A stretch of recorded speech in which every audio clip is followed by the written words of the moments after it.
Good morning. Let us pray. Jehovah God, we bless you for this wonderful day. We bless you and we thank you for these beautiful Virgin Islands. And we thank you for this body of men and women that are gathered here, those that you have raised up by your hand. Thank you, great and matchless God, for the power and the authority given to them. Even this morning, Lord, as they are gathered, we pray for one accord. May you, God, direct their counsel, that it may reflect gratitude, knowledge, and wisdom as they guide this great nation in their various capacities. Mobilize angelic assistance right now, God, to bring unity beyond party lines. Stretch your hands, God, across the aisles and release powerful revelations. Revelations to these men and women that as they deliberate, not only today, God, I pray that they would fill the future pages of our history books with good tidings. Father, we thank you once again for what you have been doing and for what you will continue to do in us, through us, and in our islands. May you be blessed, God. Have your way in Jesus' name. Amen. Amen. Please be seated.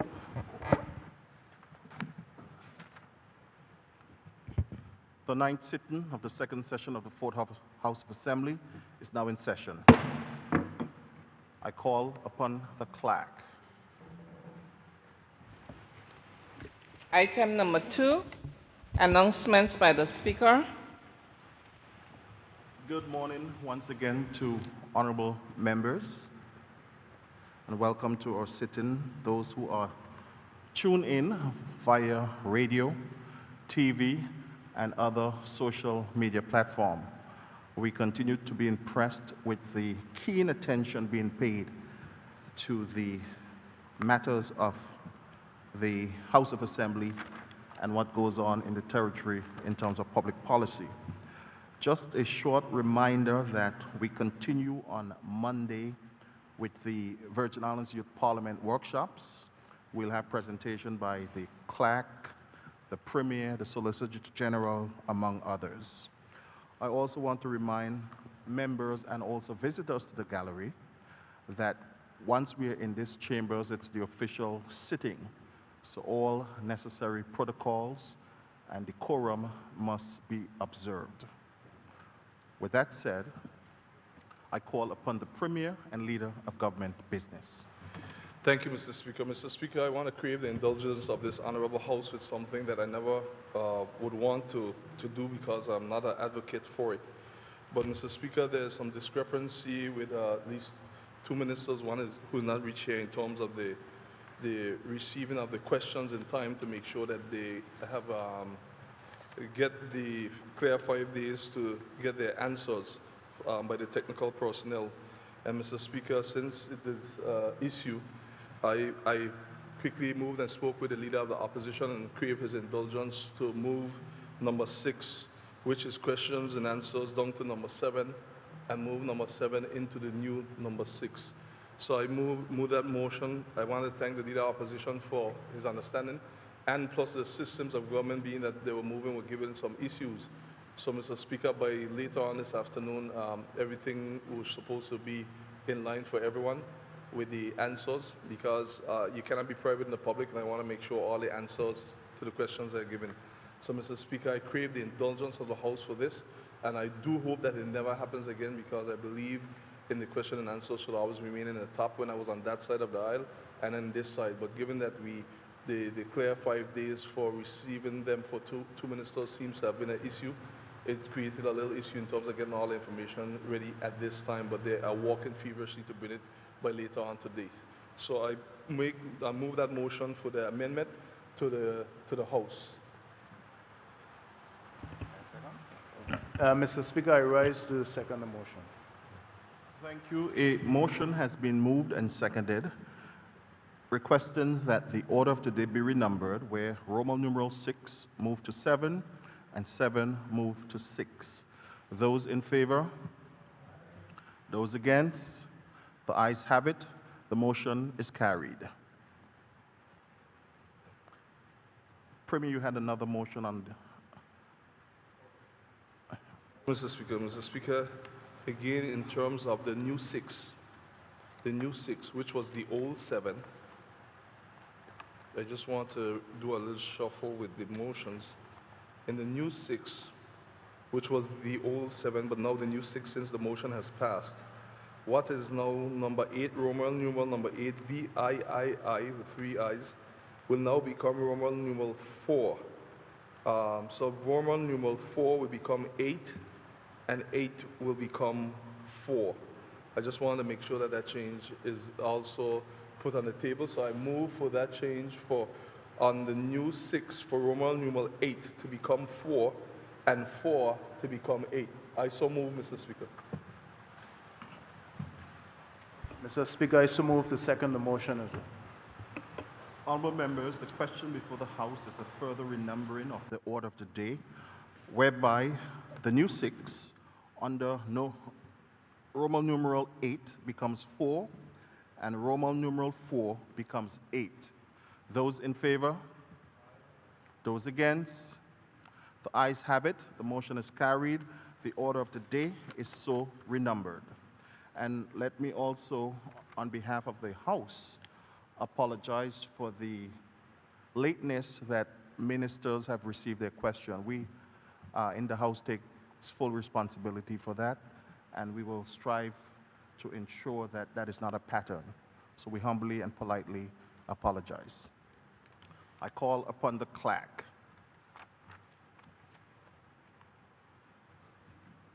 Item number 3, announce statements by ministers.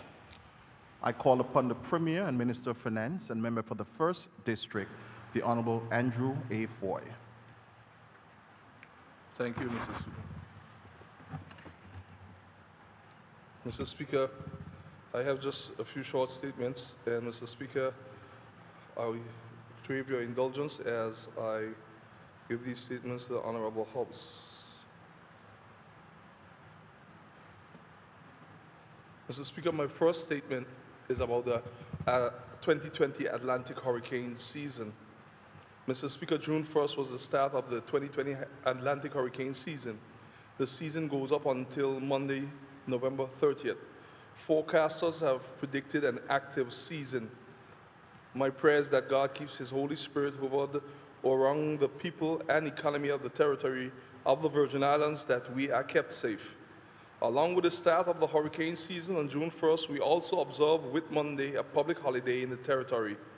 This is where we paused and took the time to celebrate and recognize the gift of the Holy Spirit that has been ascended upon us through the grace of Abba, our Father. Today, we continue to ask God's Holy Spirit to keep a guiding hand on us as a people and on this territory as we continue to prepare for and to face the many challenges of these unprecedented times that we live in. Mr. Speaker, you know, over the past several weeks, our attention and resources have been primarily directed toward mitigating the COVID-19 global health emergency. We are coming to grips with the economic impacts that the pandemic is having on families and businesses worldwide, and more specifically here in the Virgin Islands.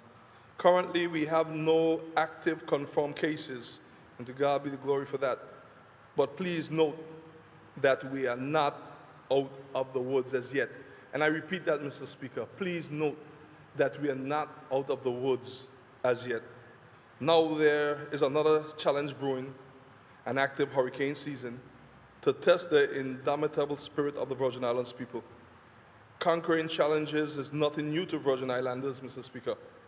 I always reminded that the struggles of our foreparents have had coded great strengths and abilities into our DNA. As wise people, our foreparents taught us how to be watchful and vigilant, and how to be proactive in protecting our interests when the storms gather. Complacency was never an option. In 2020, we will honor the traditions and the memories of our forefathers by following in their footsteps, by sharpening our readiness to take on everything that is thrown at us. Whether we like it or not, we may face many tests all at the same time. Mr. Speaker, we do not get to pick a single battle in 2020. We have to be ready and steady ourselves for keeping COVID-19 at bay. We have to reboot, re-energize, and reawaken our economy. And we must remain steady and ready and steady with whatever the 2020 Atlantic hurricane season throws at us. I have not even mentioned the seismic activity that has been affecting our area recently, nor the reports of drought from some in our region.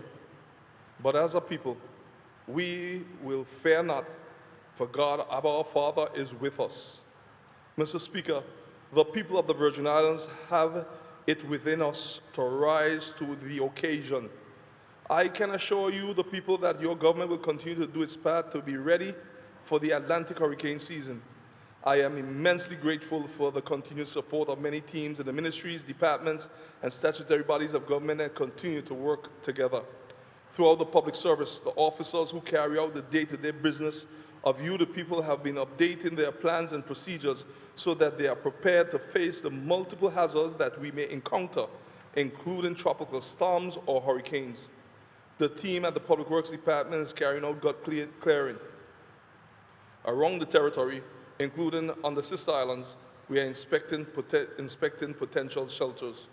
Mr. Speaker, I am also taking the time to encourage and remind the private sector businesses that while they operate in this new regular of living and working with COVID-19, that they also remain in a heightened state of preparedness for the upcoming season. As a territory, let us continue to work together as one with BVI Love to ensure that activities are well coordinated to help us as a territory to be ready for anything.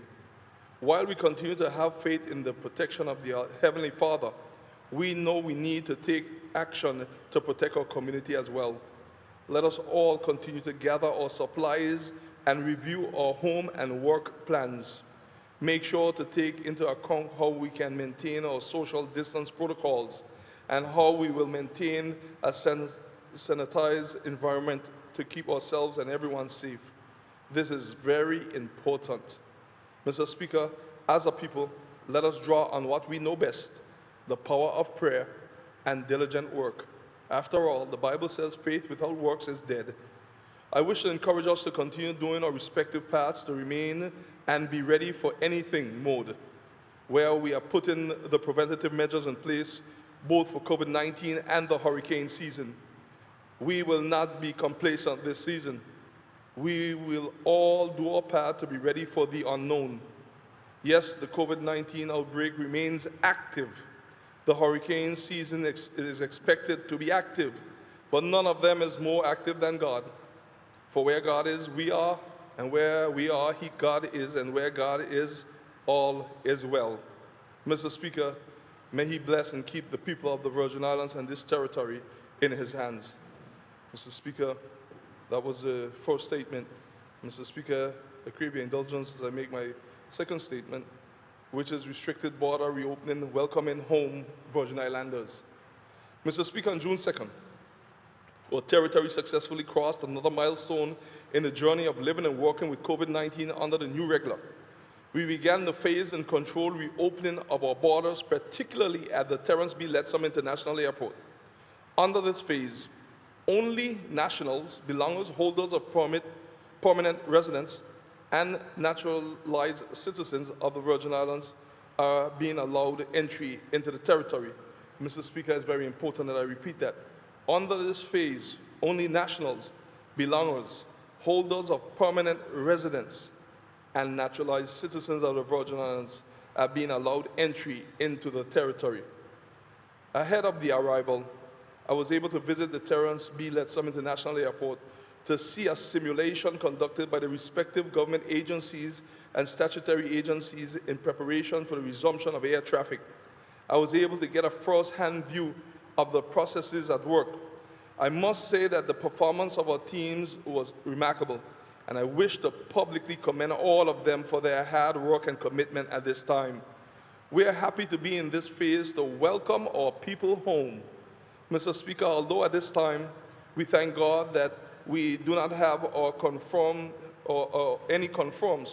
that we do not have any confirmed cases of COVID-19, I must say here that we are not out of the woods. Mr. Speaker, notice I keep repeating this, that although at this time we thank God that we do not have any confirmed active cases of COVID-19 at this time, I must re-emphasize that we are not out of the woods. We will all continue to do our part to keep each other safe. Mr. Speaker, may I remind you that we have saved lives by putting proactive measures in place. We were able to abort the projection that we would have had more than 3,700 confirmed cases of coronavirus in the Virgin Islands if we had not moved swiftly. Since the activation of phase 1 of the restricted border reopening plan, attention has been focused on managing the risk of imported cases while simultaneously augmenting the health system and monitoring the workplace preventative measures that were implemented for the businesses that reopened since the lifting of the 24-hour curfew.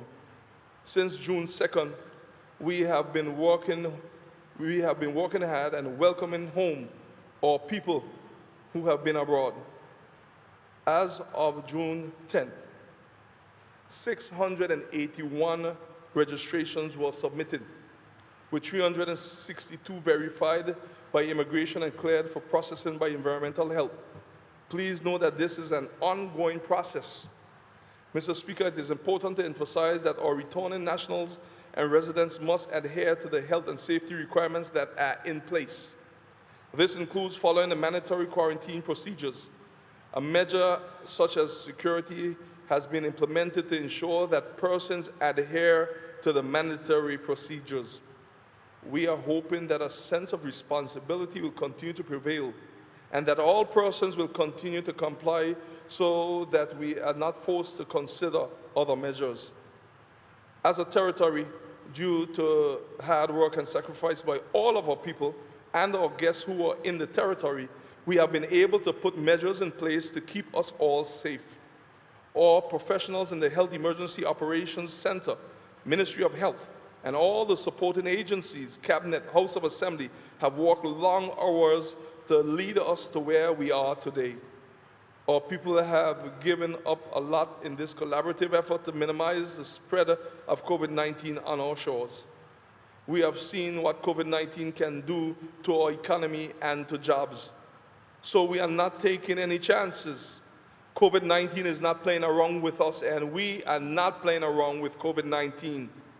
Mr. Speaker, I want to encourage all of us not to let down our guard.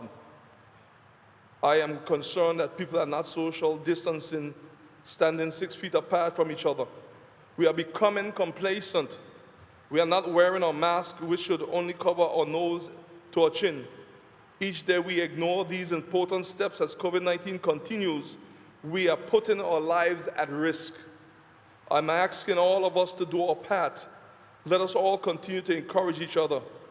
We have our people returning home, and they are cooperating and going into mandatory quarantine with security being provided on a 24-hour basis. We are happy that this territory can offer protection to its people following successful completion of the quarantine period. And having tested negative for COVID-19, our people will re-enter the community. Let us make sure that we exercise our wisdom and love as Virgin Islands people as brothers and sisters, and ensuring that there is no discrimination or prejudice. COVID-19 does not discriminate, and we shouldn't either. Mr. Speaker, to date, there is no known cure or vaccine for COVID-19, as families around the world are being immensely affected by the death of a loved one. By working together as a government and as a people, with God at the center and the head of it all, we will continue to hold our own. we have managed to keep the infection and fatality rates down to very low numbers when compared to most other countries. So let us continue to walk in oneness of purpose. Let us stay informed and remain laser focused. Each of us has a role to play to help our economy and to keep us safe. Mr. Speaker, can I tell you that every time you wash your hands often for at least 20 seconds, you are contributing to keeping us safe and helping our economy? Can I tell you that every time you remain 6 feet apart, you are contributing to keeping us safe and helping our economy? And Mr. Speaker, can I tell you that every time you wear a mask covering your nose and mouth, you are contributing to keeping us safe and helping our economy? We are in this together, and together we will defeat COVID-19. By working with your government, together we continue to reawaken and strengthen our economy as we work protecting our Virgin Islands for future generations to come. I am confident that you will stay the course. Mr. Speaker, I give you my assurance as leader of this territory that your government, in the midst of the challenges and adversity, will stay true to the God of our forefathers, true to our purpose as Virgin Islanders, while remaining steadfast in purpose and diligent in actions. I thank you, Mr. Speaker. Mr. Speaker, I have another statement which is dealing with the BVI Resilience Fund. Mr. Speaker, on 7 June, we ushered in a new beginning as we launched a charitable non-profit organization that is designed to support the growth and development of the Virgin Islands through philanthropic contributions. The name of the charitable organization is called BVI Resilience Fund, a legal entity that will allow nationals of the United States to give a charitable gift for the benefit and growth of the Virgin Islands. Let me give some context to how we got to this point. The fund was originally called the BVI Restoration Fund. It was incorporated on 13 October 2017 to help the government of the Virgin Islands as an institution provide disaster relief to the territory and to help repair and rebuild critical infrastructure for the benefit of the residents subsequent to the devastation caused by Hurricanes Irma and Maria just a few weeks ago, or just a few weeks before. Records show that the goal was to solicit charitable contributions from a broad range of donors, including individuals, corporations, foundations, and government entities. The certificate of incorporation stipulated the conditions under which the fund would operate, and there were persons listed as directors and officers of the fund. Subsequent to the establishment of the fund, an application for recognition of exemption was made to and approved by the Internal Revenue Service, United States government under Section 501(c)(3) of the Revenue Code. The status allowed for potential donors to make charitable contributions into the fund that would provide relief and/or improve the standard of living of residents. This revenue source was a key component of the Recovery and Development Agency RDA strategy. Inquiries were made and possible donors were contacted by the RDA and others regarding the soliciting of contributions into the fund. For various reasons, the fund never became operational, and this may have contributed to the potential loss of interest and consequently donations as time lapsed. Mr. Speaker, over 2 years have passed since the establishment of the BVI Restoration Fund. I've always said that I do not believe in seeing good ideas being shelved, no matter who are the originators of those ideas. In this regard, Mr. Speaker, and in this new regular, we are living and working with COVID-19. We continue to see the need for us to remain innovative as we ensure the growth and development of the territory for our citizens, residents, and visitors to enjoy. One of the things I've recognized as Minister of Finance is that people want to make charitable contributions in the BVI. This therefore means that we recognize that such a fund was still a valid option to generate additional income for the development of the territory. This need is highlighted by the challenges posed today by COVID-19, as much as by our constant exposure to hurricanes and other natural and catastrophic events because of our geographic location. Inquiries continue to be made about charitable donations towards worthy causes, most recently for the Iris O'Neill Clinic on Virgin Gorda. Mr. Kaplan of Skaden, Apps, Slate, Merger and Flom LLP and affiliates, an international law firm based in New York City, who is appointed as one of the representatives of the fund, continues to provide volunteer services in making sure that we are in compliance for the requirement of the fund to function accordingly.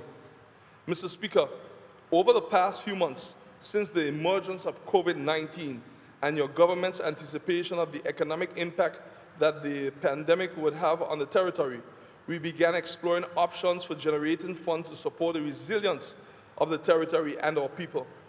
One mechanism that we identified was very similar to that of the Restoration Fund, but with some modifications. In the discussions that were held around this topic, it was realized that there were contributors who were willing to support such a program, as long as they can see that the fund is properly managed and that there is transparency and accountability. As such, in April 2020, Cabinet agreed to the renaming, repurposing, new board complement and change of address of the BVI Restoration Fund.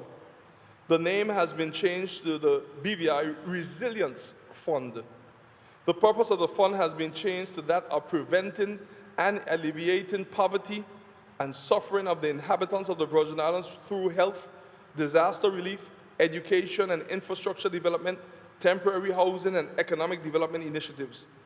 This means that if you are from the United States and do not have a mechanism to donate as a tax write-off, you can do so legally to assist the Virgin Islands through this fund. Mr. Speaker, I need to repeat it for anyone in the U.S. who may be listening. This means that if you are from the United States and do not have a mechanism to donate as a tax write-off, you can do so legally to assist the Virgin Islands through this fund. So let me do the first to welcome them to the Virgin Islands. Mr. Speaker, this is indeed a grand opportunity for U.S. contributors to partner with the Virgin Islands, who will be the beneficiary.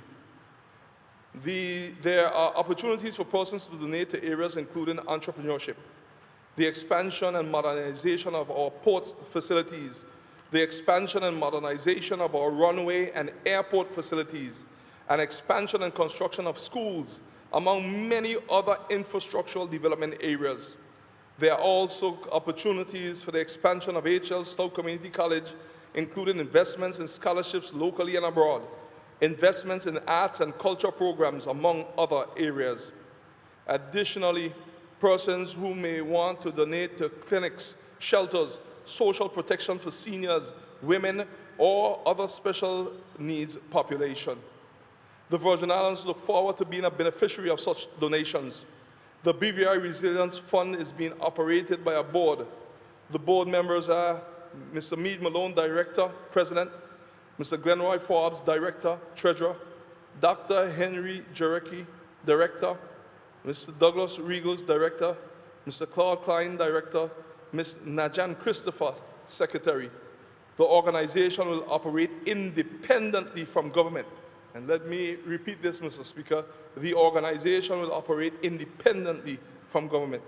All proceeds received will be used for the intended purposes, which is identified by the donor, and the filling and reporting requirements of the government of the Virgin Islands and the IRS must be adhered to at all times. The board will see to this through the legal structures that dictate that it be done. Mr. Speaker, I'm glad that the fund will be fully functional shortly. This will be an effective tool in soliciting donations to assist with the recovery from 2017 devastating hurricanes, economic shock, and other impacts from COVID-19 and other charitable needs in the territory. The fund has the potential to play a major role in the development of the territory. Therefore, it is in government's best interest to promote the existence of the fund to likely donors. First, let me end this statement by thanking God for opening the doors to allow for the success of this initiative for the people of the Virgin Islands. Secondly, on behalf of the people of the Virgin Islands, I want to thank all those who will be contributing to the development of the people of the Virgin Islands through their contributions. I say again, welcome to the BVI. and I say it with BVI love. Lastly, I thank my government, and I also thank the Ministry of Finance, especially Financial Secretary Mr. Glenroy Forbes and Mr. Jeremiah Fred, for their hard work in getting this fund operational and functional, including, I cannot forget, including Ms. Dr. Henry Jarecki. With BVI love, we're in this together. I thank you, Mr. Speaker. Mr. Speaker, I move now to another statement. Mr. Speaker, this statement is dealing with UNDP. UNDP. UNDP joins with government of the Virgin Islands. I need to get that clear, Mr. Speaker. UNDP, United Nations, joins with government of the Virgin Islands in economic response to support small and medium-sized enterprises. Mr. Speaker, the government of the Virgin Islands is partnering with the UNDP, United Nations Development Program, UNDP, to assist micro, small, and medium-sized enterprises in the food services sector, including restaurants, cafes, and food vans. The United Nations Development Program's financial assistance of $40,000 will provide direct assistance to 10 food service businesses in the territory. As a government, we welcome the continued support from its regional partner, the United Nations Development Program, and their unwavering financial and technical support to the recovery and development of the Virgin Islands is invaluable. The United Nations is very nimble in responding to the cries throughout the region, and in our small islands, this sort of assistance goes a long way to helping our vibrant small business sector and ultimately the people of the Virgin Islands. I look forward to successful joint implementation of the program. Mr. Speaker, the primary objective of the program is to assist businesses in navigating the negative consequences of COVID-19 by providing them with the resources to incorporate digital services in their business model, improve financial management practices, and provide additional cash flow to support operational expenditure.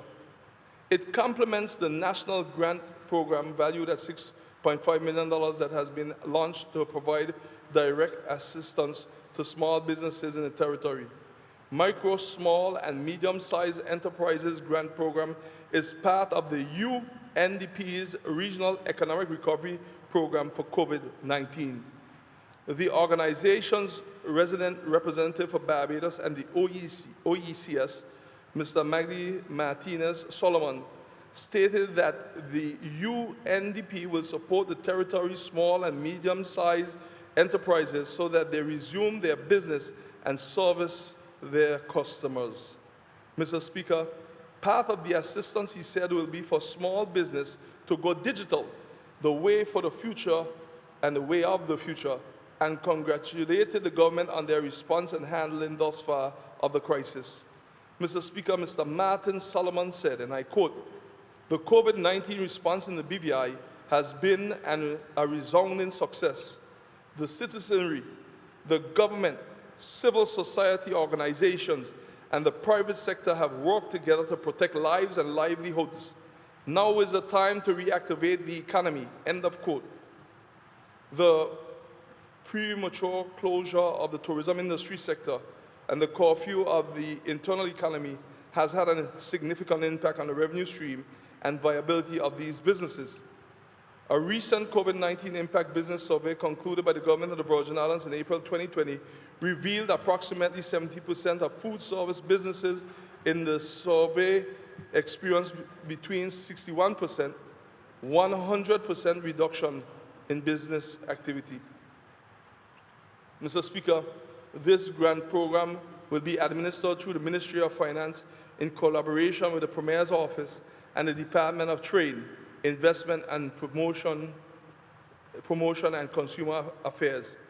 The team is working with the UNDP, developing and finalizing a framework for how the program will operate. Applications will be available on bvi.gov.vg, Again, on bvi.gov, that's gov.vg, bvi.gov.vg on June 22nd. Again, applications will be available on bvi.gov.vg on June 22nd, and in the coming days, more information will be provided on the program's offerings. The government of the Virgin Islands remains committed to supporting the resurgence of the small business sector in the BVI as part of its economic response plan to the COVID-19 pandemic. Mr. Speaker, I thank you for that. And I also, Mr. Speaker, must put on record that I must thank, Mr. Speaker, the UNDP for their contributions. Mr. Speaker, I want to read the statement dealing with the RDA recovery contract signing in COVID-19 era. Mr. Speaker, I can term this now as pushing hope through projects. Mr. Speaker, we are moving forward with recovery in the middle of COVID-19 and in an active hurricane season. In this new regular era of reopening, as a government, we have taken a phased approach where businesses that would be allowed to operate was determined from solely an economic standpoint. One of such business is the construction industry, which apart from the reawakening the private sector, also paved the way for the Recovery and Development Agency, a public sector agency under the Premier's office, to continue its work to drive the BVI recovery. Since the week of May 7th, we have been signing construction contracts through the Recovery and Development Agency as we reboot and reawaken our economy following a pause that was driven by the COVID-19. Mr. Speaker, I want to thank my team at the Recovery and Development Agency, led by Virgin Islander, Mr. Anthony McMaster, for pushing the projects forward and not allowing the perfect to become the enemy of the greater good.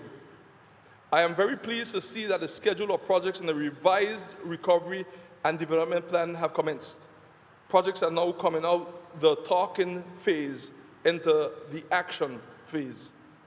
Mr. Speaker, through the RDA, since the rebooting of the economy following the 14-day, 24-hour curfew, the government has signed contracts to rehabilitate and reconstruct public buildings like the Brigada Flax School in Virgin Gorda, the Flax Administration Building in Virgin Gorda, and the North Song Administration Building in Virgin Gorda. Virgin Gorda, you could see, is getting some TLC, and we continue to ensure that this TLC is shared and felt throughout each district in the Virgin Islands. We have also signed contracts for the start works to get water to the reservoirs and meter system at Carrot Bay and Capoons Bay. All the contracts issued are with local contractors. I truly appreciate that since our new acting CEO has taken charge of the RDA, the organization is successfully crossing hurdles, progressing with timelines, and delivering on your government's recovery priorities. And this is being done in close partnership with each ministry, department, and statutory body delivering for the people of this territory. When this present administration took office, we were faced with a compromised situation where the government was paying a hefty interest on a loan that was not being used, nor was it designed to ensure that Virgin Islands held a stake in the development of their own economy. To describe this as less than satisfactory would be an understatement. The CDB loan is the people of the BVI's loan. It is money they borrowed from the bank, and it is money that they have to repay. How could it be just or fair for this money to pass through the BVI's economy, and the BVI business and workers are pushed to the side and disadvantaged from being able to access the benefits of this cash flow? That could never be right. So your new government immediately sought to renegotiate some of the terms in the Caribbean Development Bank's rehabilitation and reconstruction loan to make sure the people have a stake in the development of this economy. And may I say that time and fate has proven that this was more of a blessing than we even envisaged from the start. This could not have been timelier. Our God is a loving God, and He truly watches out for His BVI people. Because it has to be divine intervention that prompted us to renegotiate these terms. That here we are in COVID-19, with the local economy needing a lifeline that will allow for our skilled and semi-skilled workers to get some opportunities to make an income to care for their families, and for businesses to get some activity. By successfully renegotiating the terms with the CDB, our BVI workers and businesses can get a vitamin boost from this money.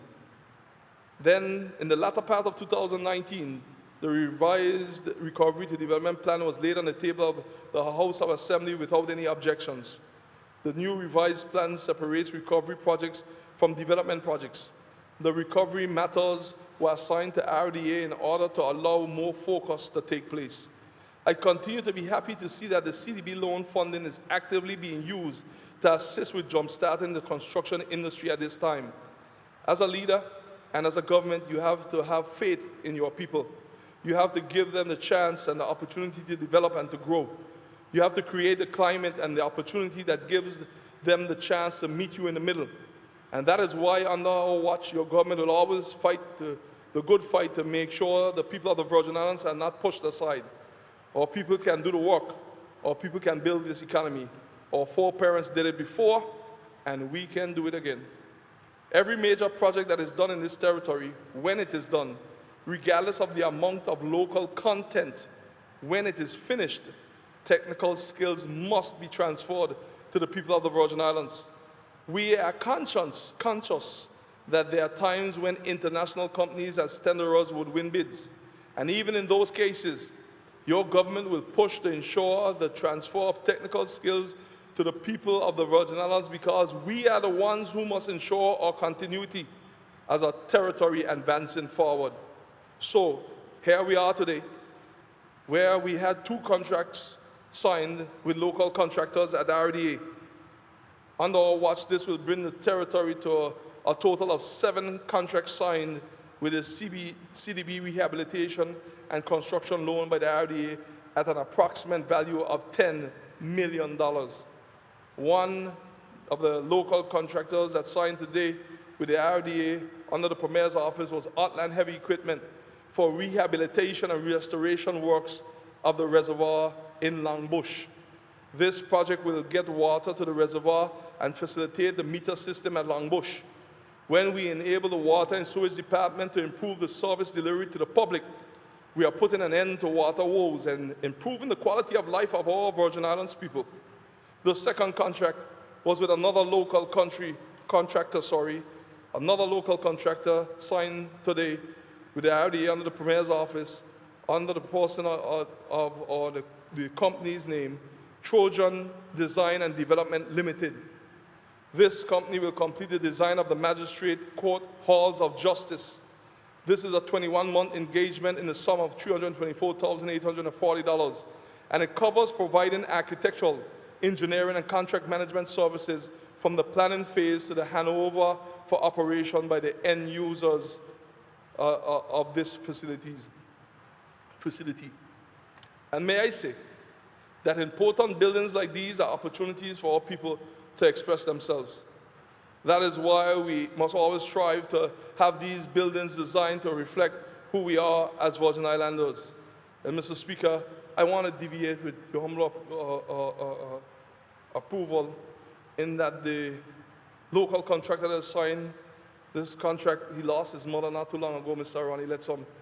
And I wanted to say from this house, our deepest sympathy.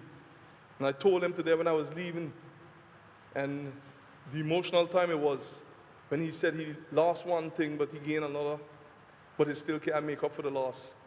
But I asked him to design it with the beauty that his mother had, with class, with determination, with respect.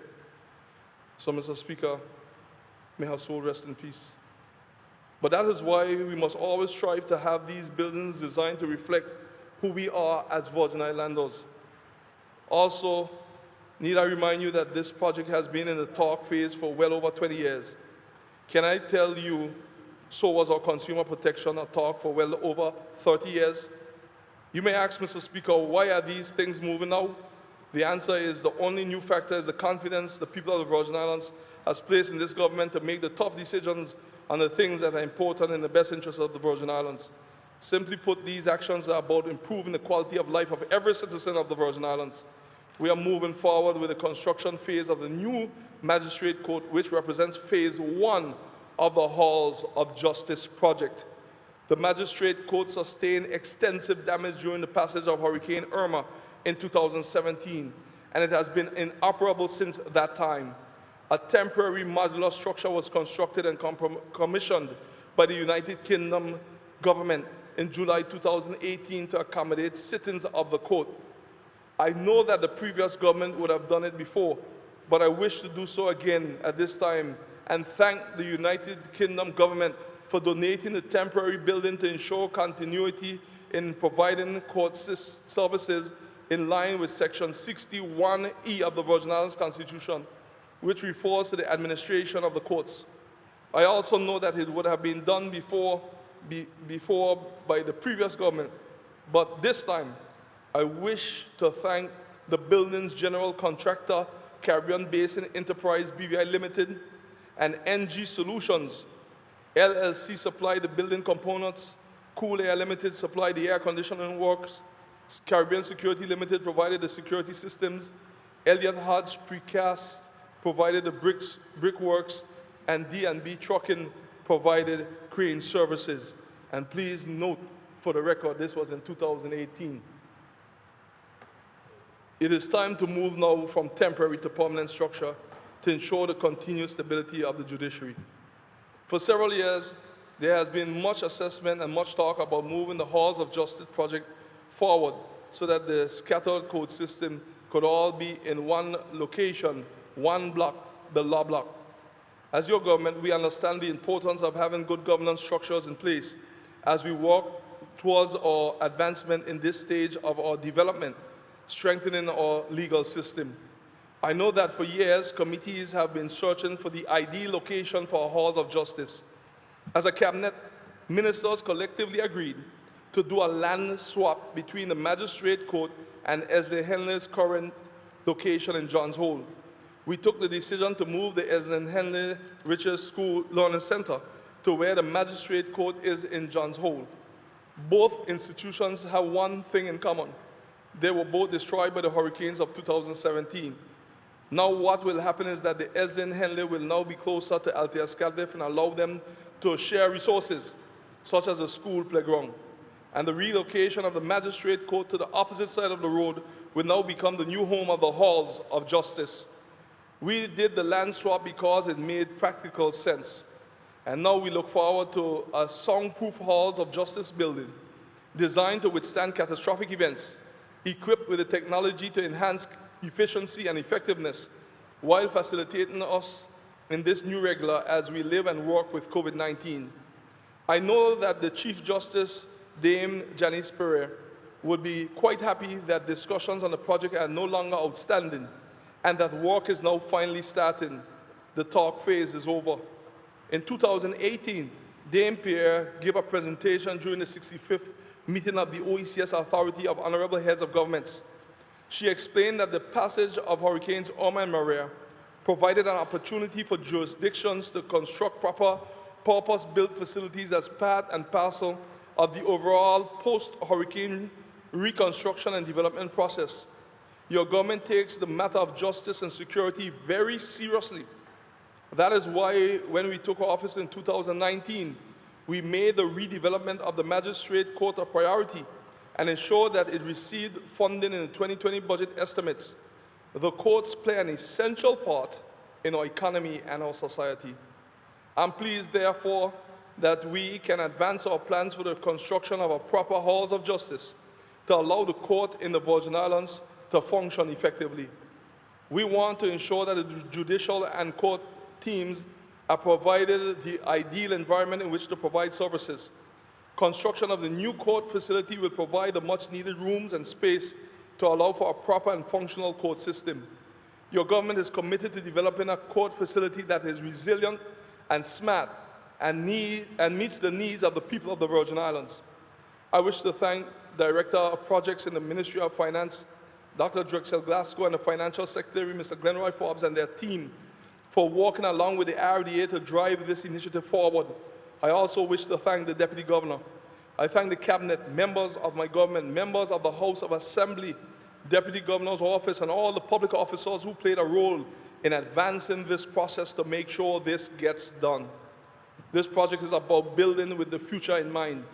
I look forward to seeing the completed designs. Please note that this is not and will not be a shelved project. I expect to see the construction of courts in short order. Gone are the days when we design and let sit. Instead, it is design and move forward. This government prides itself on making conscious decisions to move things forward, whether we started the process or not, because I always say that a good idea is a good idea no matter who brings it. So now is the time, this is the place, and we now have the plans to move forward and make this long-awaited project become a reality. Documented actions of this government would show that it was our priority to ensure that the justice system operates in an exemplary way.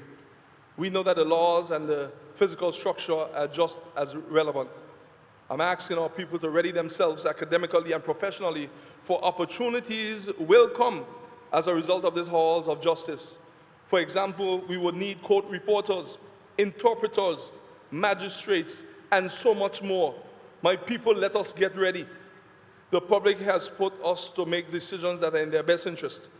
There are a lot of tough decisions that were not made in the past, but the government is not afraid to make them, because taking care of the people is not about popularity. It is about the long-term prosperity of these islands and fulfilling purpose. Government is a continuum. It is like a relay where generations are passing the baton. Some may drop it along the way for whatever reason, but it's up to those coming after to pick up the baton, find the value, adjust it so that it is fit for purpose, and keep the race moving, not allowing the perfect to become the enemy of the greater good. We are all in this together, and we're indeed moving forward in BVI love. Once again, I congratulate the RDA. I thank my colleagues on both sides of the aisle, Premier's Office, Ministry of Finance, Deputy Governor's Office, the Governor, Cabinet, the contractors, and most importantly, the people of the Virgin Islands for their commitment. I know that the RDA has a lot of work to do between now and the next 24 months, including many other construction works in the territory. No district must be left behind. So indeed, today, with the signing of the contracts is yet another victory for the BVI as we steadily move forward with our hurricane recovery efforts. With 40 million worth of construction projects under the RDA, may God bless these projects, and may He continue to watch over the people of the Virgin Islands. Mr. Speaker, I thank you. I just have one or two last areas, Mr. Speaker. I'm so glad to see my member in the fort that I just wanted to update him. Tortola PAC Limited joins in supporting government's COVID-19 economic response. Mr. Speaker, I do trust that everyone continues to remain safe as we continue to live and work in COVID-19. On 28 May, the government presented our $62.9 million Phase 2 COVID-19 economic response plan, which contains several programs to help support families and small businesses during these trying times. We recognize that COVID-19 has caused and continue to cause significant economic impacts on workers and on businesses. That is why we put forward those initiatives to help our people to get through this pandemic. May I say that I'm pleased to know that those families that were plunged into hardship because their breadwinners lost earnings as a result of the impacts of COVID-19 are able to get some financial assistance under the new COVID-19 Unemployment Relief Fund. Mr. Speaker, as you are aware, the Unemployment Relief Fund is funded by $10 million from a special $40 million COVID-19 grant from the Virgin Islands Social Security Board, SSB. I want to again thank the board, management and staff of the Social Security Board for their continuing service and support to the people of the BVI in supporting and providing this grant, which is an investment in the people, in our BVI people, our BVI businesses, our economy, and our future. Applications and disbursements with respect to Unemployment Relief Fund are being managed by the Social Security Board. Mr. Speaker, I understand many persons have already collected their application forms from the Social Security Board office to begin the process of accessing this help. Under our government's economic response plan, $6.5 million from the Social Security Board grant is being made available to assist businesses that are affected by COVID-19, those businesses will be receiving assistance accordingly in the form of a grant.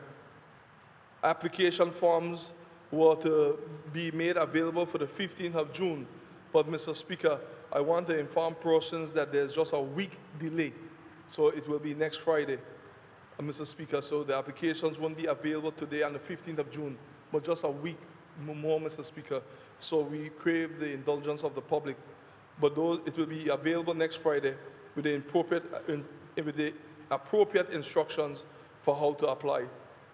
Together with the Social Security Board as a government, we are ensuring that the local businesses can keep their heads above the water. They have been through a lot, but they must not succumb to COVID-19. We must not allow that to happen. They must live, and we have to help them as our patriotic duty. Local businesses and local entrepreneurs are an important part of our BVI economy. Our BVI economy will be in serious trouble if they go under, because they will not be able to help with employment generation. So we are helping to save those jobs and those businesses so that they can save our economy.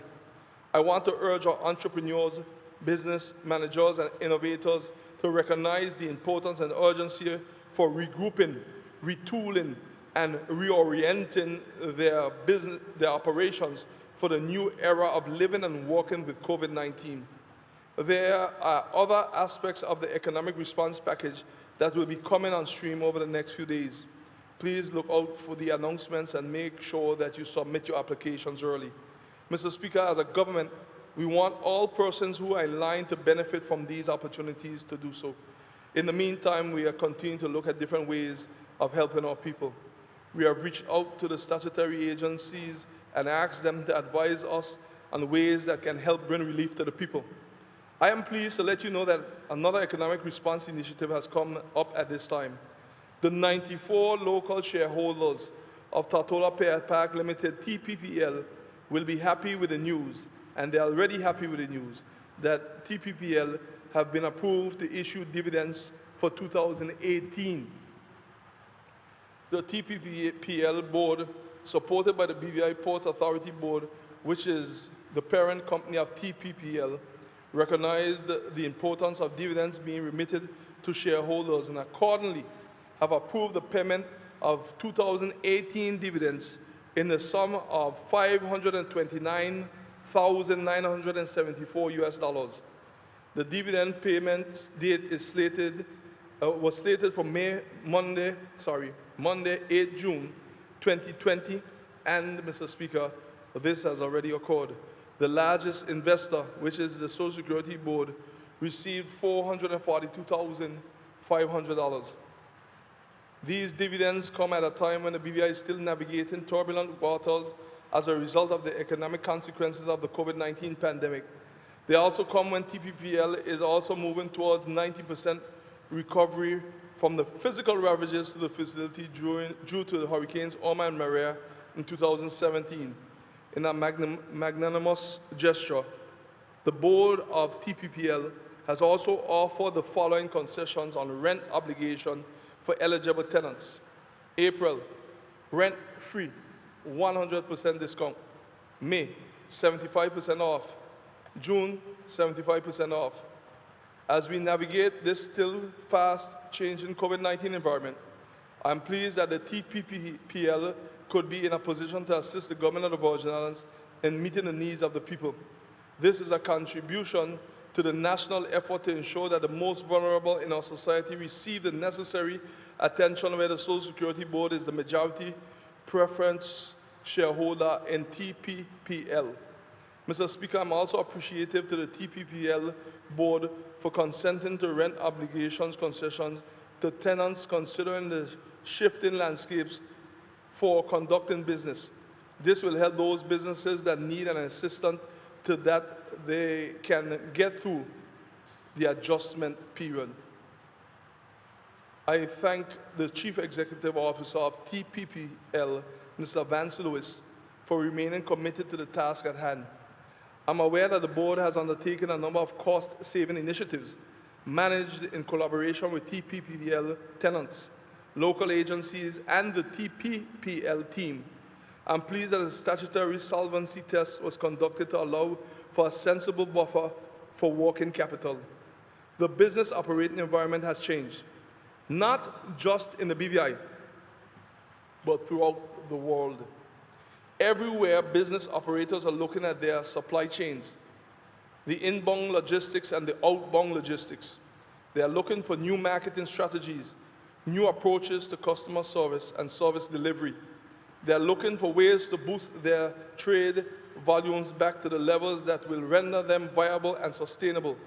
And in the Virgin Islands, we have to do that too. We have to look at the technology that is available and how we can do that to more effectively run our businesses. Are we making the full use of the social media platforms? So I'm suggesting to our local business operators that you need to start looking for these solutions as well. For one thing, there's a lot of potential for building websites and mobile apps, digitizing aspects of your business and getting it online. Bearing in mind as well that depending on the nature of the products or services your business offers, an online presence is a gateway to take your business to an international market. I believe that out of every storm there are opportunities. We have to focus and find a silver lining in this dark cloud. We cannot just throw our hands up in the air and abandon hope. COVID-19 is a wake-up call for us to get up and to push ourselves. We must all use this time and opportunity to create a new BVI we want to see so that generations to come will benefit and continue the story of the Virgin Islands. Mr. Speaker, we have to remember that COVID-19 has shocked the world. It was not foreseen and everyone was caught by surprise. That is why where a helping hand can be extended, it should be extended.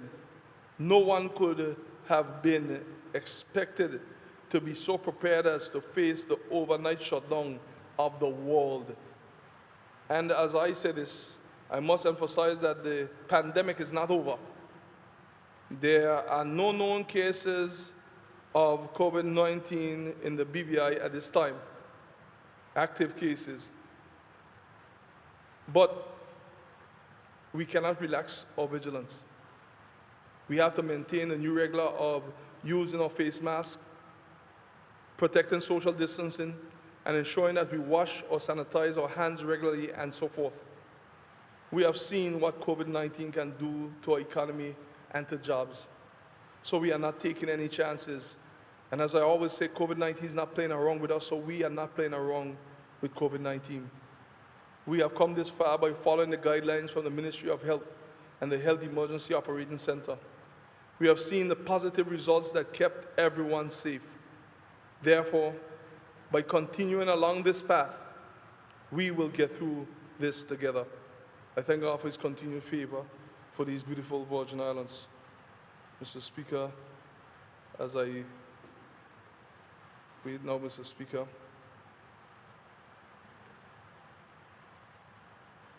Mr. Speaker, I move now with moving forward with the Virgin Islands Constitutional Review. The people, the Constitution, the economy. Mr. Speaker, I will now speak on constitutional review in the Virgin Islands. The Virgin Islands is presently an overseas territory of the United Kingdom. The Virgin Islands' first modern written constitution was enacted in 1950. Over the past 70 years, since the Virgin Islands has had 4 written constitutions on the basis of constitutional review exercises.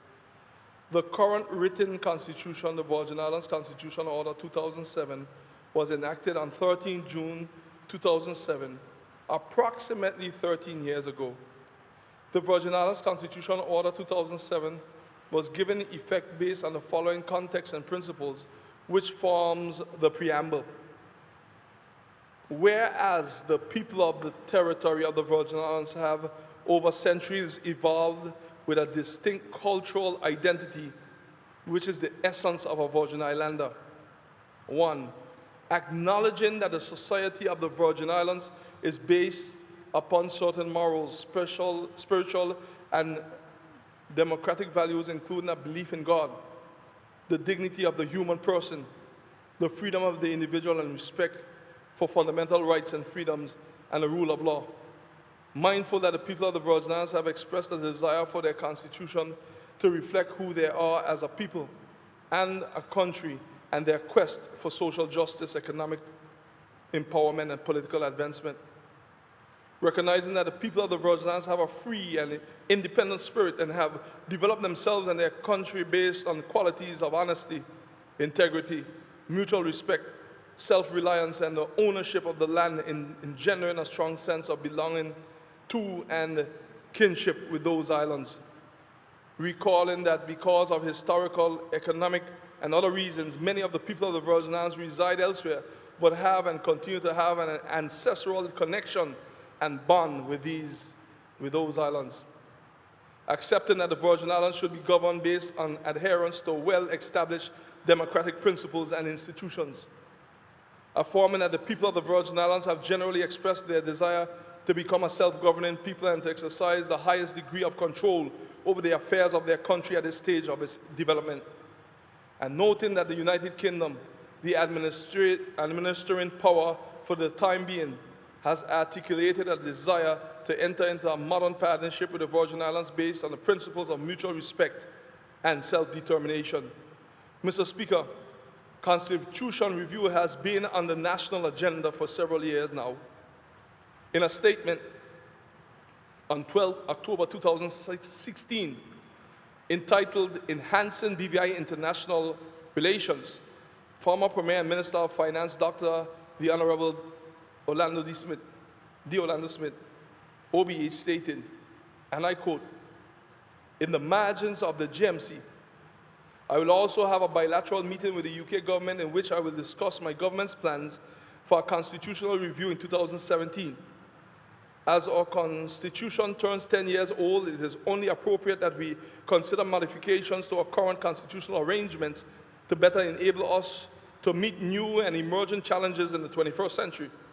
I will also raise this in the UK Parliament at the House of Commons, where overseas territories leaders will meet members of the Foreign Affairs Committee.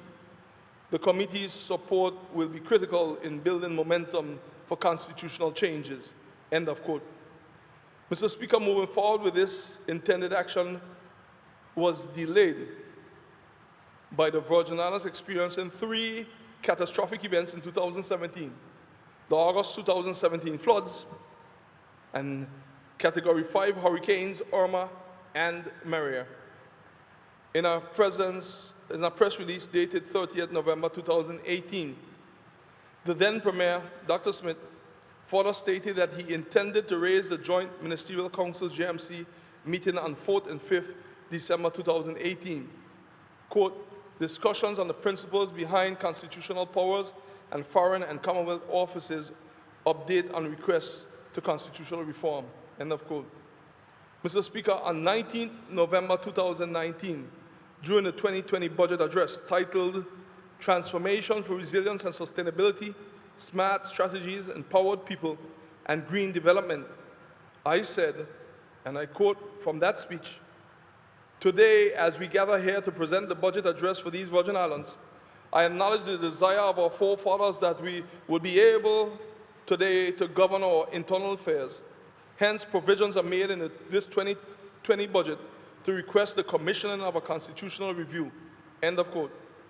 Since the current Virgin Islands Constitution was enacted in 2007, the territory has seen transformational and transitional changes shaped by domestic, social, and economic conditions. Domestically, the territory has been affected severely by floods of October 2010 and August 2017. Additionally, the territory has been severely hit by 2 Category 5 hurricanes Irma and Maria in 2017. Revenues from the financial services industry have declined by approximately $30 million in fiscal 2019 due to changes in the international industry policy. Tourism activities have largely been disrupted due to travel restrictions and the suspension of air travel worldwide in response to coronavirus COVID-19 pandemic. This is projected to have far-reaching implications for the future of air travel and the tourism industry as a whole. Also, the international business environment has also dramatically changed in the last 13 years and continues to evolve. Global phenomena such as climate change, and most recently the global response to coronavirus COVID-19, have extensively altered the global business environment, in particular disrupting supply chains and halting global tourism. The UK is also in the process of severing its 47-year membership of the European Union, commonly referred to as Brexit. These developments will have an influence on the economic affairs of the UK and the Virgin Islands altogether. These events have changed the global landscape and require the territory to reposition itself to continue to thrive and to fulfill the aspirations of Virgin Islanders and belongers. The factors identified above have already had a significant impact on the Virgin Islands economy and are likely to continue to do so into the foreseeable future. This has implications for Virgin Islanders and belongers in the pursuit of their aspirations for economic empowerment and becoming a self-governing people who are able to exercise the highest degree of control over the affairs of their country at this stage of its development.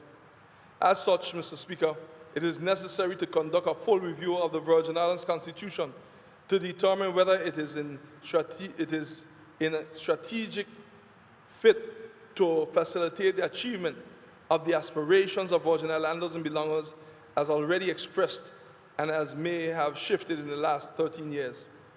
Such a review exercise should allow for debates and discussions among the Virgin Islands population across the territory so that they can express concerns and make recommendations for constitutional change. This process will identify recommendations that can be presented to the government of the UK for the realignment of the constitutional framework governing the Virgin Islands with the desires and aspirations of the Virgin Islanders and belongers. On Wednesday, June 10th, we met as a cabinet and took the collective responsibility, which is at the core of the cabinet system of the government, to move constitutional review forward. This decision, including the establishment of a Constitutional Review Commission for the purpose of conducting a full review of the Virgin Islands Constitutional Order 2007, pending the approval of the House of Assembly. The full review of the Constitution shall be conducted by a Constitutional Review Commission established for that purpose via an affirmative resolution of the House of Assembly. The Commission shall comprise of 9 members consisting of a chairperson and deputy chairperson to be appointed and 5 other members also to be appointed, and the other 2 members, Mr. Speaker, will also be appointed by Her Majesty's Royal Opposition. The overall composition of the Commission shall span the main islands of the Virgin Islands and collectively include persons drawn from the legal fraternity, academia, business, communication, public relations, and other areas of civil society. The terms of reference of the Commission shall be as follows: to re-evaluate the vision of the people of the Virgin Islands as expressed in the preamble of the Virgin Islands Constitution Order 2007 and to amend accordingly if necessary. 2, to evaluate the current Virgin Islands Constitution Order 2007 and determine whether it is in strategic fit to facilitate the people of the Virgin Islands in achieving the revised vision. 3, to identify any gaps in the relation to the Virgin Islands Constitution Order 2007. 4, to make recommendation for constitutional reform, if necessary, based on outcomes of the re-evaluations. The Commission shall be provided with a secretariat comprised of a secretary and appropriate staff, and appropriate resources to conduct the review, and to produce its report and any other necessary documents. Budget for this shall be provided through the Premier's office. The Commission will be required to organize and conduct public forums, in person or virtual online, as well as using other channels for receiving feedback from the citizenry for consideration by the Commission. The Commission shall submit this report to Cabinet within 6 months of commencing work. The Chairman may request a 1-month extension by letter to the Premier. Mr. Speaker, the world we live in is continuously changing. We do not need to throw our minds back too far to realize how true this is. 6 months ago, COVID-19 did not exist. Today, everything we do and say is dictated by COVID-19. Technology has been rapidly changing. Those of us who are not too old would recall it used to take weeks to get a letter by post. That was not long ago. Today, instant messaging and mobile communication are a way of life. When you left your home back in the day, you could not get a phone call. Now, even in your bathroom, you can get a call or respond to email, and no one knows where you are. Technology has altered the environment in which businesses and economies operate, and how countries relate with one another. Globalization has made the environment more competitive. It has also opened up new opportunities and new possibilities that never existed before. Every now and then, as a society, it is therefore necessary for us to pause, assess the environment around us and the tools at our disposal to review where we are in our journey as a country and as a people, and also to assess our position in the global picture. We have to ask ourselves as Virgin Islanders, are we where we want to be at this time? Are we on the path that we need to be on? Are we equipped and configured to compete and to face the challenges of the present and the future? Part of this exercise, Mr. Speaker, involves reviewing our Constitution to ensure that it is relevant to the present day and that it can be of support in taking us forward to where we want to go as a country. With constitutional review and reform, we are preparing our next generation. Just as we recognize how technology has advanced, our young Virgin Islanders and the generations to come will be entering a world that is remarkably different from 1950 and 2007. So our Constitution has to be advanced. It has to be relevant for the time and for the future. Mr. Speaker, over the years as leaders, we have indicated both the local population and the UK government that it was time for a review. But having given our word to the population that as your new government, we would commence the constitutional review process, I am here again today to say that your government is moving to keep this process and to keep this promise and to begin the process for constitutional review, which will be a participatory process.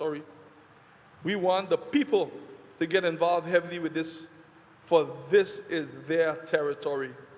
As a government, we have already advised the United Kingdom of the intention of the Virgin Islands to review the Constitution. I thank the ministers and members of Cabinet for supporting Cabinet's conclusion in public discussions or debate as bounded by the Cabinet Handbook, which in itself will also be reviewed as it has not been updated since it was completed in November 2009. Mr. Speaker, you are aware a constitution is not just a set of rules to enforce upon people, as we often think it is.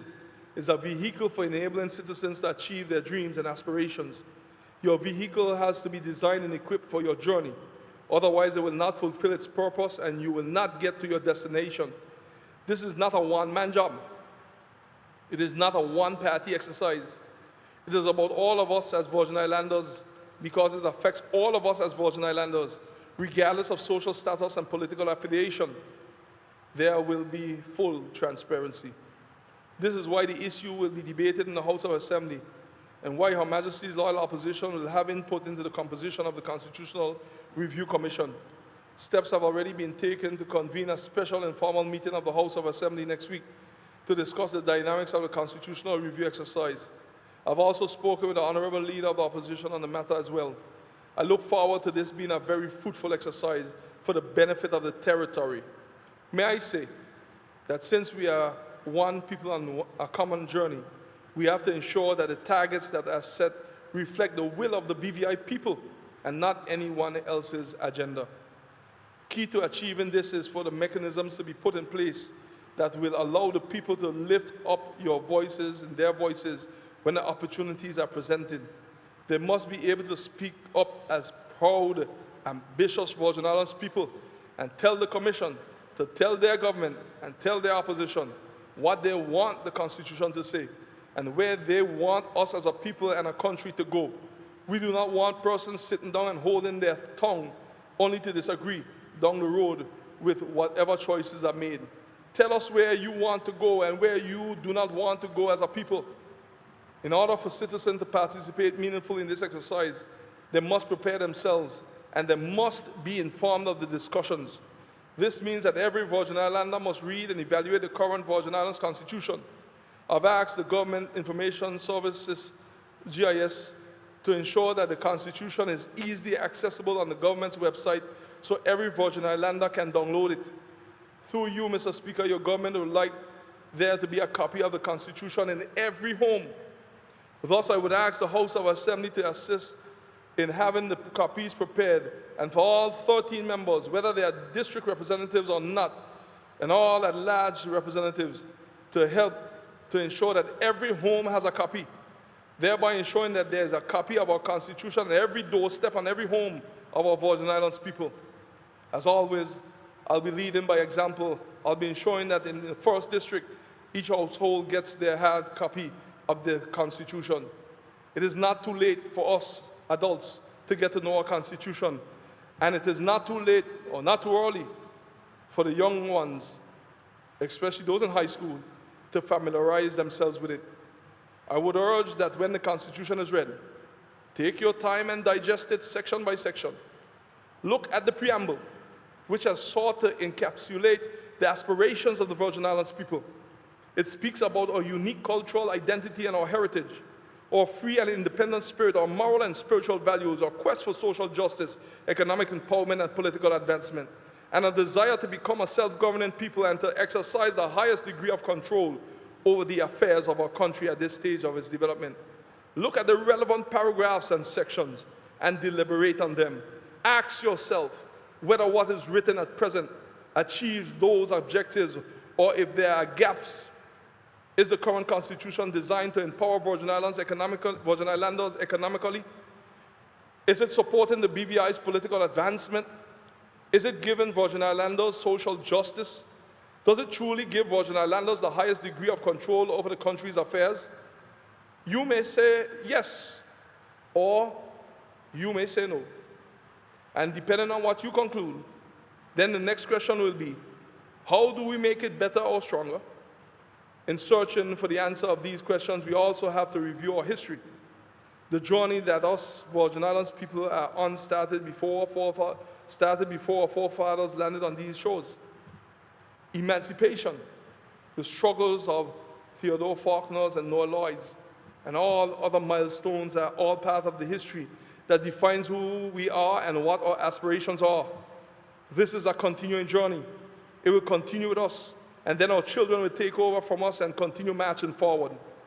What they will inherit depends on the work we do today and what we will hand over to them. So I want us to do a thorough job. As our people read and reflect, Mr. Speaker, it is important that they discuss these issues with friends, families, and co-workers. I encourage Virgin Islanders to talk about the Constitution in their homes as BVI families, in their workplaces, on the airwaves, on social media, on the streets, and everywhere, adhering, of course, to social distancing and the new regular. If there's an issue that is adversely affecting Virgin Islanders that can be solved through the Constitution, then it needs to be put on the table now. We cannot stay silent or be distracted and then cry over regrets later on. There are things within the Constitution for which advancement of our people have not moved, and these are the areas that we have to address in this constitutional review exercise, among others. If we liken the 4-year term of office for our government to a 4x100 race, Mr. Speaker, is it right to tie the hands and feet of the government and to put it to run this race? And then after 4 years, with their feet and hands tied, you come to judge the government and ask why they have not even completed one lap? A lot of the power that people think the BVI government has, we do not have, because a glass ceiling has been placed over our heads. It is not easily visible, but it exists. And it affects the government's ability to raise funding. It imposes priorities on which your BVI government is forced to direct funds under threat that our ability to manage our affairs can be taken away from us. It is time we address these so-called elephants in the room. It is time we discuss these issues in a mature setting and deal with the things that have been holding back our progress. This is why this constitutional review, among other reasons, will be driven by the people. They will direct it, and we will do our part to listen. because each of us here, in this honorable house, will admit that the people are the ones who put us in here, and they're the ones who will determine how long we will be here. And that is why the Constitution is theirs. They're the ones who will be the driving force behind the Constitution review. After 70 years of having devolved powers and 4 written constitutions, we should have reached further. We should be able to have a greater control over the systems and processes that affect our pursuit and our ability to realize our aspirations as a people. Mr. Speaker, this Constitution review will be led by the people once they tell us loudly and clearly where they want to go, how far they want to go. We will fight for their cause with utmost passion. I look forward to all Virgin Islanders, belongers, and residents participating in this process and collaborating to build a stronger, better BVI and to equip the territory and our people for success. Mr. Speaker, thank you for allowing me this opportunity to address this honorable House on this matter of national importance and to advise in the spirit of transparency and cooperation of the intentions of your government in this honorable House. The world we live in is continuously changing, and so must the Virgin Islands. I thank you. Mr. Speaker, I have one more statement, but I crave your indulgence to allow the ministers to finish so that I could get a little charge. Thank you.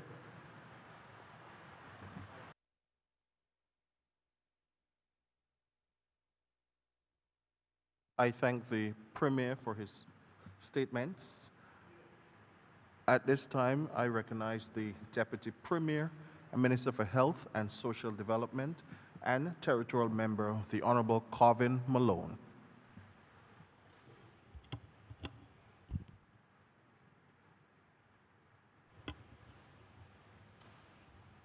Is your mic on?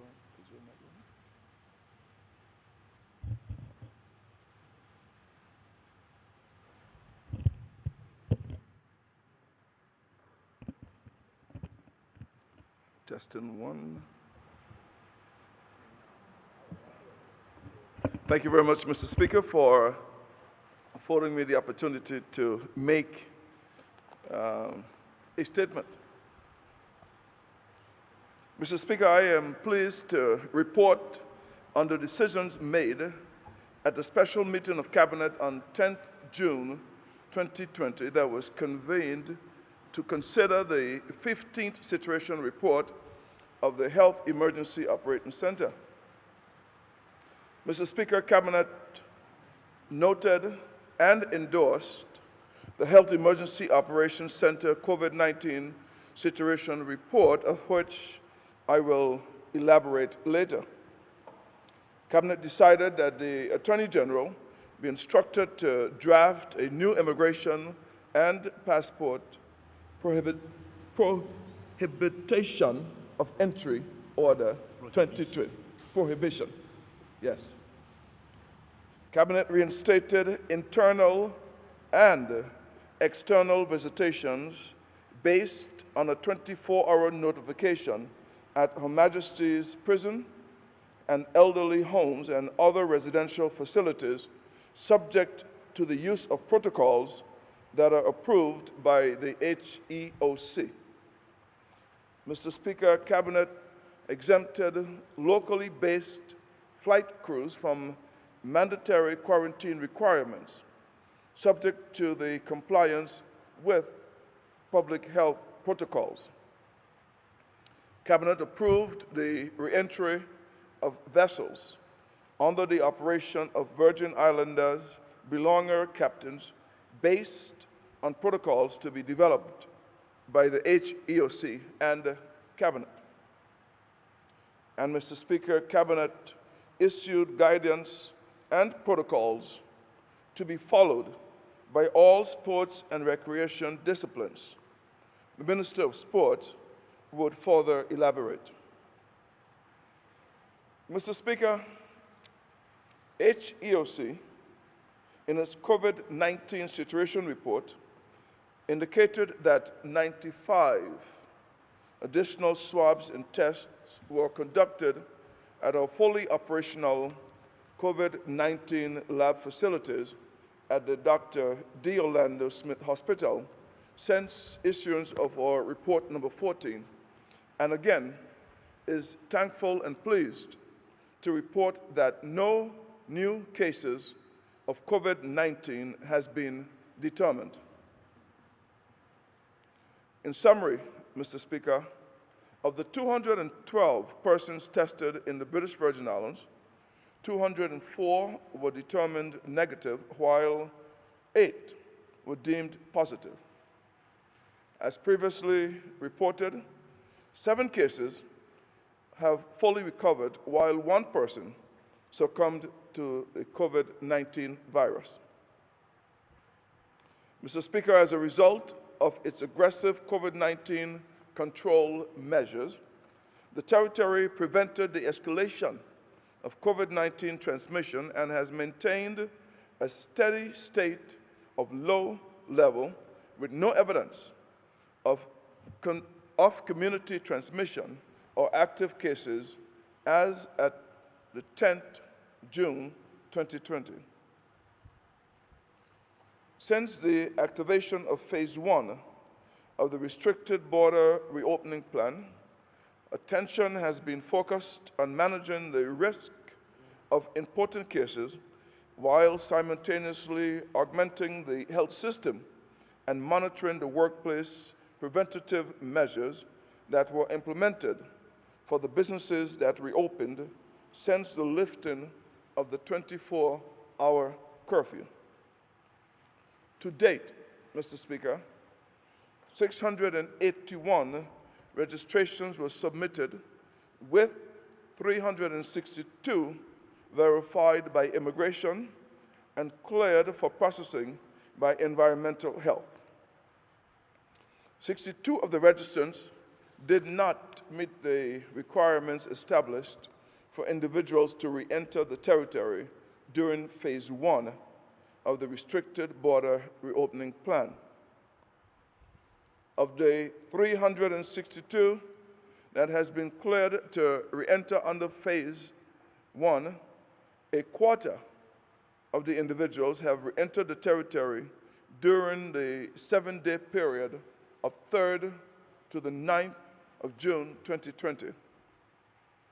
83 more nationals, belongers, residents are expected to arrive in the territory by 13th June 2020, with 19 of those approved for government quarantine to date, primarily the students returning from the United Kingdom. Mr. Speaker, HEOC has flagged several issues related to the mandatory quarantine arrangements for persons who have been cleared to re-enter the territory since 2nd June 2020. One of these involved discrimination against and eviction of returning nationals who are subject to mandatory quarantine by landlords due to fears and stigma around COVID-19. A lot of communication would be required, Mr. Speaker, to dismiss most of these fears, as it is a preventative measure taken to save lives and livelihoods, and not an indication of the presence of the COVID-19 virus. Also cited is the need to limit the number of weekly arrivals based on the available private security complement and the room's availability in the government quarantine facilities. We have authorized over 350 rooms. We have secured up to 250 thus far, and others are being negotiated as we speak. It forms part of a question to be answered later. Mr. Speaker, also cited is the building of human resource capacity with the Ministry of Health and Social Development and the wider public service to fully operationalize the transition from the red alert stamp it out phase to the Orange Alert Manage It phase of the Health Emergency Operating Center National Action Plan against COVID-19 pandemic. Mr. Speaker, all the works by this government, all the findings by the HEOC, all the protocols established must now be placed in context. There are those who, for reasons unknown only to them and a few of their seemingly intent on creating a narrative seeking to sow seeds of discontent and confusion in the country, in this territory.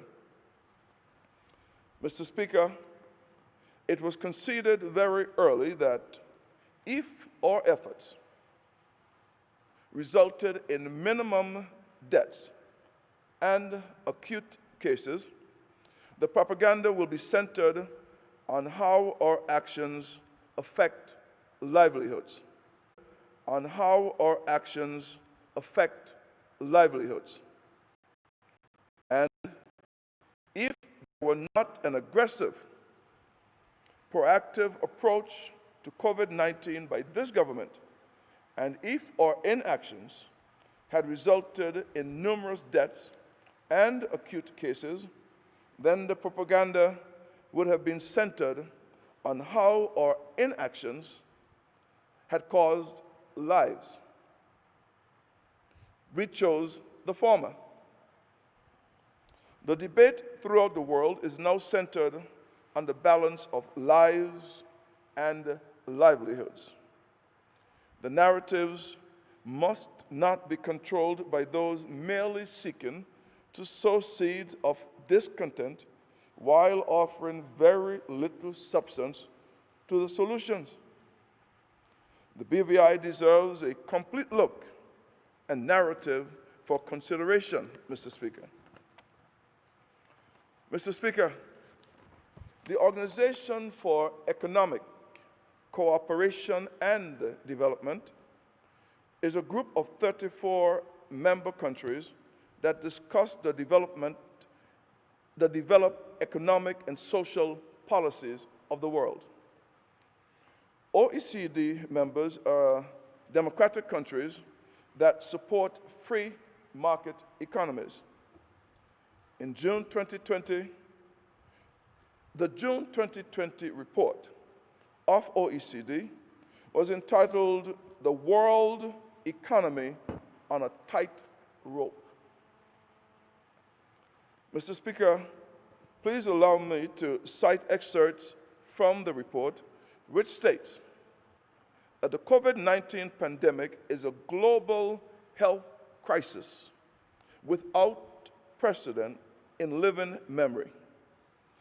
It has triggered the most severe economic recession in nearly a century and is causing enormous damage to people's health, jobs, and well-being. The outlook focuses on two equally probable scenarios, one of which a second wave of infections with renewed lockdowns. Let me start that one over. The outlook focuses on two equally probable scenarios, one in which a second wave of infections with renewed lockdowns hits before the end of 2020, and one in which another major breakout is avoided. The lockdown measures, Mr. Speaker, brought in by most governments have succeeded in slowing the virus or the spread of the virus and in reducing the death toll. They have also frozen business activities in many sectors, widening the inequality, disrupted education, and undermined confidence in the future. As restrictions begin to ease, the path to economic recovery remains highly uncertain and vulnerable to a second wave of infections. Mr. Speaker, it is cited in the report that with or without a second outbreak, the consequences will be severe and long-lasting. The economic impact of strict and relatively lengthy lockdowns in Europe will be particularly harsh. Emerging economies face the challenge of strained health systems, adding to difficulties caused by a collapse in commodity prices. Many countries, Mr. Speaker, have introduced support measures to protect jobs in the near term in hard-hit sectors, but young workers in particular are vulnerable. Mr. Speaker, first, second, and third world countries are encouraged to invest in healthcare, support transitions, and plan recoveries. In the investment in healthcare, they are asked to strengthen healthcare systems and build a supply of medical equipment. Use the test, track, trace, and isolate and distancing strategies to limit virus outbreaks. Ensure global cooperation to develop and distribute a vaccine and treatments. This has caused debate as to world orders and to control of population, but it is cited. In the support of the transition, it is encouraged to help people and businesses in hard-hit sectors move into new activities, strengthen income protection. It's also encouraged to facilitate rapid, firm restructuring and accelerate digitalization.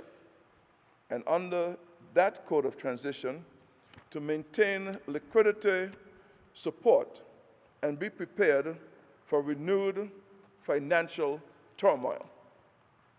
In the phase of planned recovery, it is asked that nations build more resilient supply chains with larger stocks and more diversification of sources. Keep interest rates low and ensure public spending and taxation policies support economic activity. And finally, to invest in public finances for people's well-being focused on fairness. Mr. Speaker, the report cites that strong fiscal support is warranted, but it has consequences. Public spending should be well targeted to support the most vulnerable and provide the investments needed for a sustainable recovery. The OECD and emerging economies face recession and uncertainty. It is a fact. It's reported. The global economy is now experiencing the deepest recession since the Great Depression of the 1930s, with GDP declines of more than 20% and a surge in unemployment in many countries. Even in countries where containment measures have been relatively light, early data has already making it clear that the economic and social cost of the pandemic will be large. Growth prospects depend on many factors, including how COVID-19 evolves, the duration of any shutdowns, the impact of activity, and the implementation of fiscal and monetary policy support. Uncertainty will likely prevail for an extended period. Given this uncertainty, two scenarios have been developed to reflect the possible evolution of the global economy. Mr. Speaker, I found it critical to look at 2 of the 34 or more OECD countries. 2. In the United Kingdom, the COVID-19 crisis has led to a severe economic contraction. GDP is projected to fall by 14% in 2020 if there is a second virus outbreak later in the year. An equally likely hit Suriname would still see GDP fall sharply by 11.5%. In the double hit Suriname, I think I'm pronouncing that incorrect, but it is. The unemployment rate is set to more than double to 10% and remain elevated throughout 2021 despite widespread use of furloughs. Measures to limit the effects of the crisis in that Suriname would push the fiscal deficit up to at least 14% of GDP in 2020. The United Kingdom government swiftly put in place a comprehensive economic package. Fiscal measures include income support for workers and self-employed, around £330 billion in state loan guarantees to keep firms in business, tax deferrals, and an improved dispute resolution mechanism as an alternative to bankruptcy. Moving forward, these measures must be kept in place as long as they are needed, and fiscal policy should remain supportive. Higher unemployment benefits should be extended beyond the fiscal year 2020-2021 to help support demand during the recovery.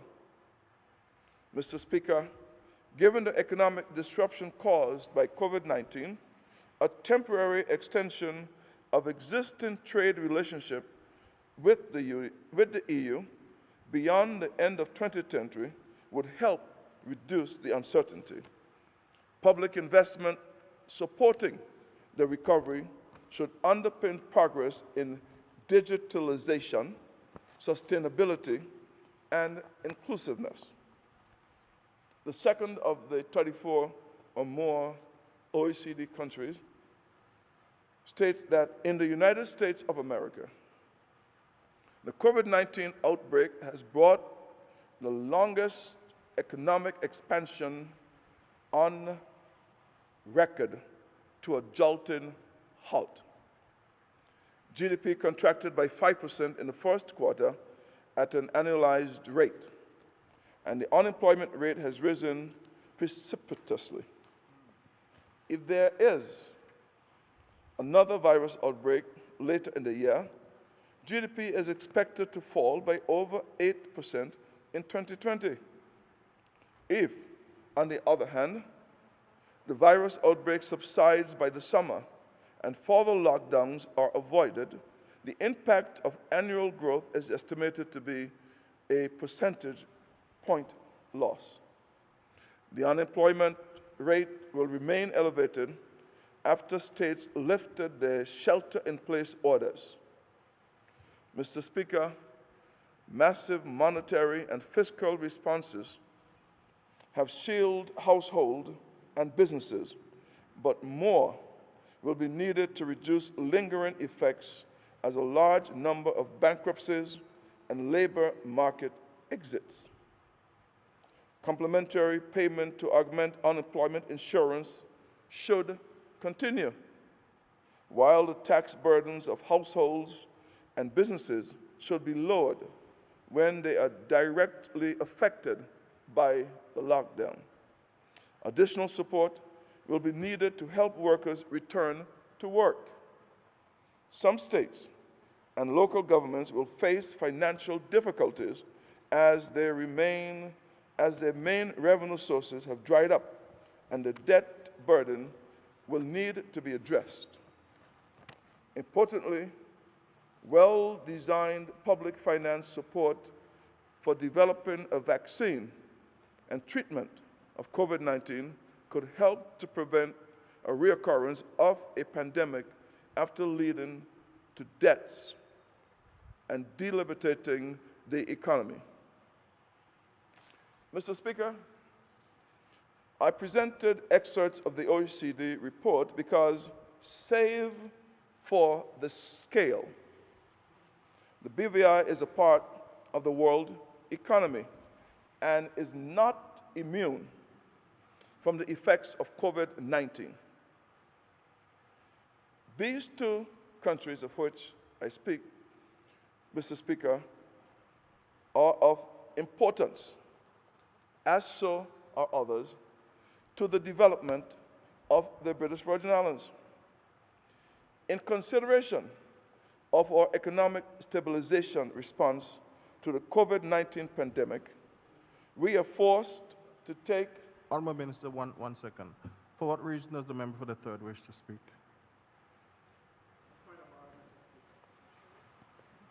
Point of order, Mr. Speaker. Mr. Speaker, does the minister have this statement that he can present to us in writing?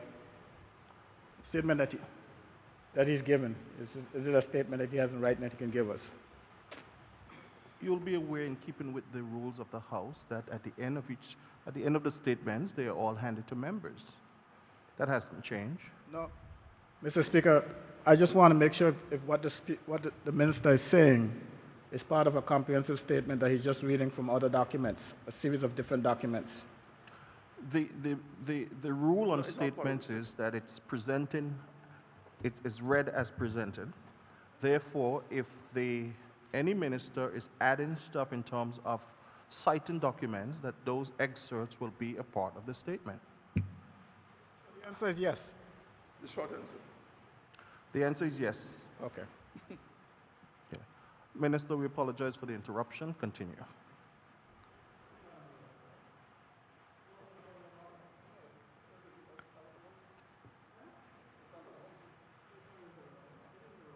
No. No. Madam Clerk, do you now have the statement? No? Okay, they have been brought into, yes. The statements exist. And at this time, I can confirm that they are part of what is written. The excerpts are part of the statement. I can continue now that I have it written, Mr. Speaker, with the final paragraph. May I? You may proceed, Honourable Minister. In consideration, I have to, Mr. Speaker, I presented excerpts of the OECD report because, save for the scale, the BVI is a part of the world economy and is not immune for the effects of COVID-19. The two countries of which I speak are of specific importance to the growth and development of the Virgin Islands. In consideration of our economic stabilization response to the COVID-19 pandemic, we are forced to take into consideration the consequences of funding recoveries for pandemics and natural catastrophes. I may start that over. In consideration of our economic stabilization response to the COVID-19 pandemic, and for consistency, Mr. Speaker, if I can start from the very beginning, because it would have been interrupted based, in terms of the flow, based on the early interventions, which I welcomed. Mr. Speaker, I presented excerpts of the OECD reports because, save for the scale, the BVI is a part of the world economy and is not immune from the effects of COVID-19. The two countries of which I speak are of grave importance to the economy of the Virgin Islands.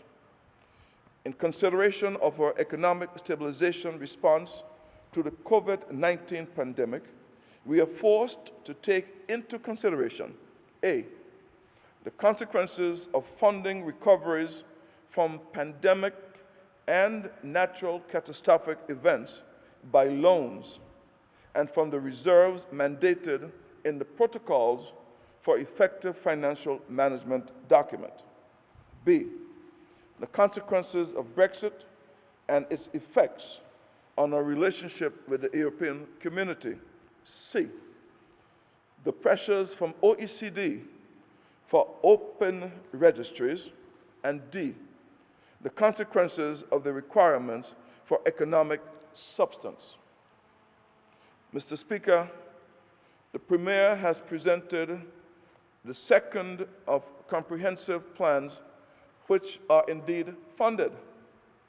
The sources are being debated. But, Mr. Speaker, all of the considerations form part of what these plans must take into consideration. Mr. Speaker, we have a territory to build and a destiny to protect. Our people have fought long, and our people have fought hard. We must not fail them. Thank you very much, Mr. Speaker.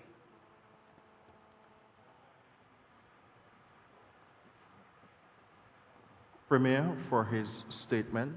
I now recognize the Minister for Transportation, Works and Utilities and member for the 5th District, the Honorable Kai M. Reimer.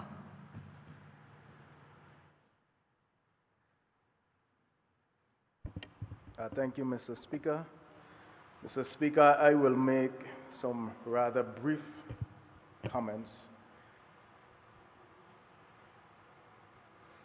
Mr. Speaker, I rise to provide this Honorable House with an update as to the current progression of initiative under the portfolio of the Ministry of Transportation, Works and Utilities. Water and sewage. Mr. Speaker, the Cabinet of the Virgin Islands approved the suspension of the water charges for customers of the Water and Sewage Department for the period of 19th March to 1st June 2020. This initiative benefited many residents throughout the territory, and further to this, government assistance if customers experience water interruptions during this or before times. Free water delivery was provided in those areas. The Water and Sewage Department moved one step closer to the implementation of its Base Farm initiative. Now, this is a software program that was designed specifically for the department. Among other critical tasks, this software will contribute to the department being more proactive in its repairs and maintenance activities. The activities include proper hydraulic modeling, which has been lacking for over 15 years and is the cause of many of the current system failures in the field. Leak detection, advanced planning and budgeting, water balancing, managing the pump stations more efficiently, and water flow controls, just to list a few of the strategic activities this software package will be offering. The package also comes with training and technical support for the team at the department to ensure that there is a seamless transition to the new system. Mr. Speaker, the first shipment of the new ultrasonic meters for distribution to customers has arrived on the island and is currently in the possession of the Water and Sewage Department.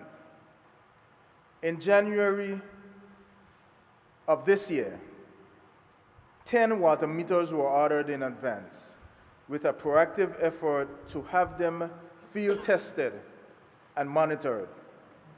I am pleased to announce that these new modern meters are performing excellently as guaranteed by the supplier. Additionally, there is also another metering program initiative that is taking place within the department. This entails the installation of bulk meters on the main lines leading into communities and districts. The function of these bulk meters is to measure water flows into each community. These readings will be reconciled with the collective readings from the communities and from each domestic, each business, or government-assigned water meter within the respective area. In cases where the readings do not match, the department would know that there is an issue in that area, be it a leak or some other abnormal activity. All of this information will be controlled from the department's home base via the same base form platform. Mr. Speaker, I am happy to report to this Honorable House that this system is to be installed shortly. Mr. Speaker, it is my sincere pleasure to inform this Honorable House that the contract for the renovation of the Carrot Bay and Zion Hill Reservoir was signed on 7th May 2020, and works are underway.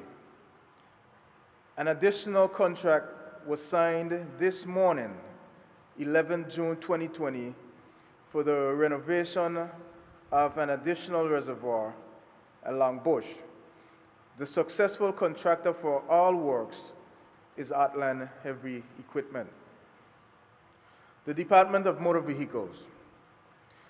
Mr. Speaker, the Department of Motor Vehicles has introduced a drive-through service for customers due to the COVID-19 protocols put in place by the HEOC Health Emergency Operating System.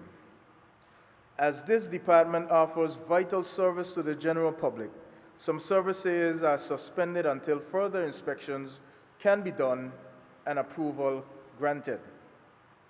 Learner's permits are now being issued as to allow for learner drivers the ability to practice.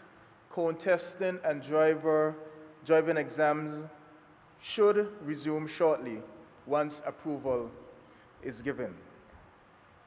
Mr. Speaker, it is said and now proven that in every crisis, there birth opportunities. And after many years of operation, the Department of Motor Vehicles is now serving customers on Saturdays from 9 a.m. to 1 p.m.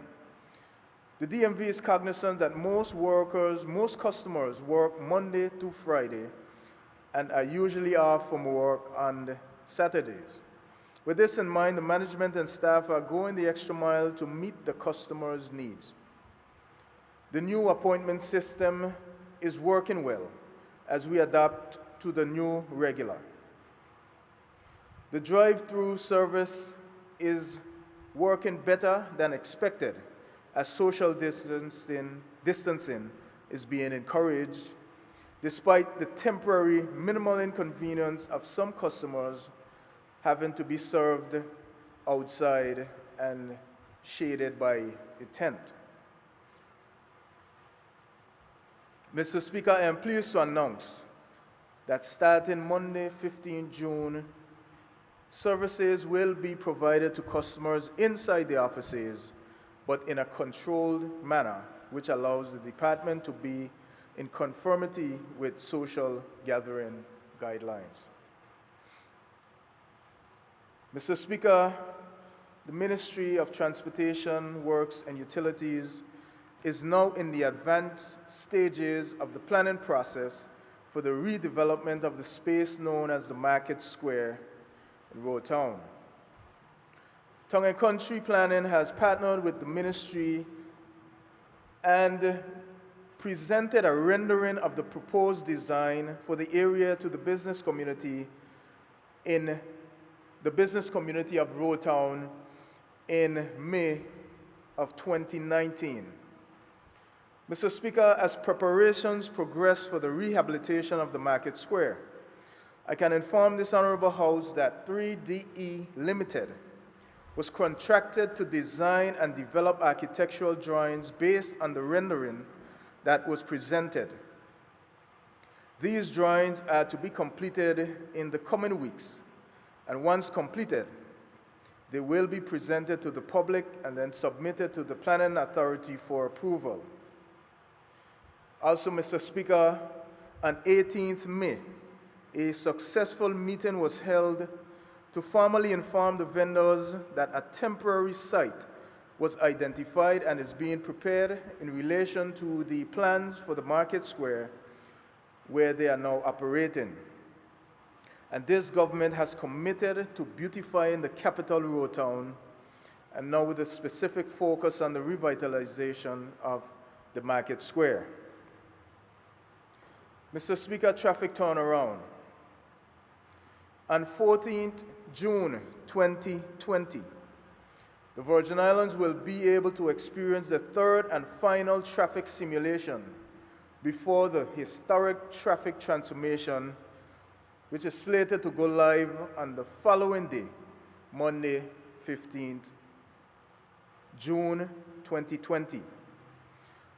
We are confident that after the second simulation was completed on Monday, 1st June 2020, sufficient data was gathered and information collected in order to make this change to the traffic flow in Rotown.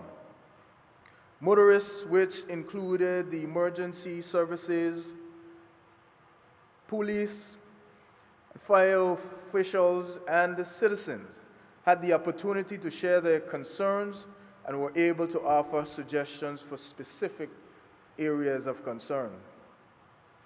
I wish to commend the motoring public, the businesses, and the general public for the support during this traffic turnaround initiative. This is only the first phase in making Rotown a more pedestrian-friendly capital, where we intend to have a more efficient flow of traffic. So get ready, BVI. These are exciting times, as this is slated to be the new regular.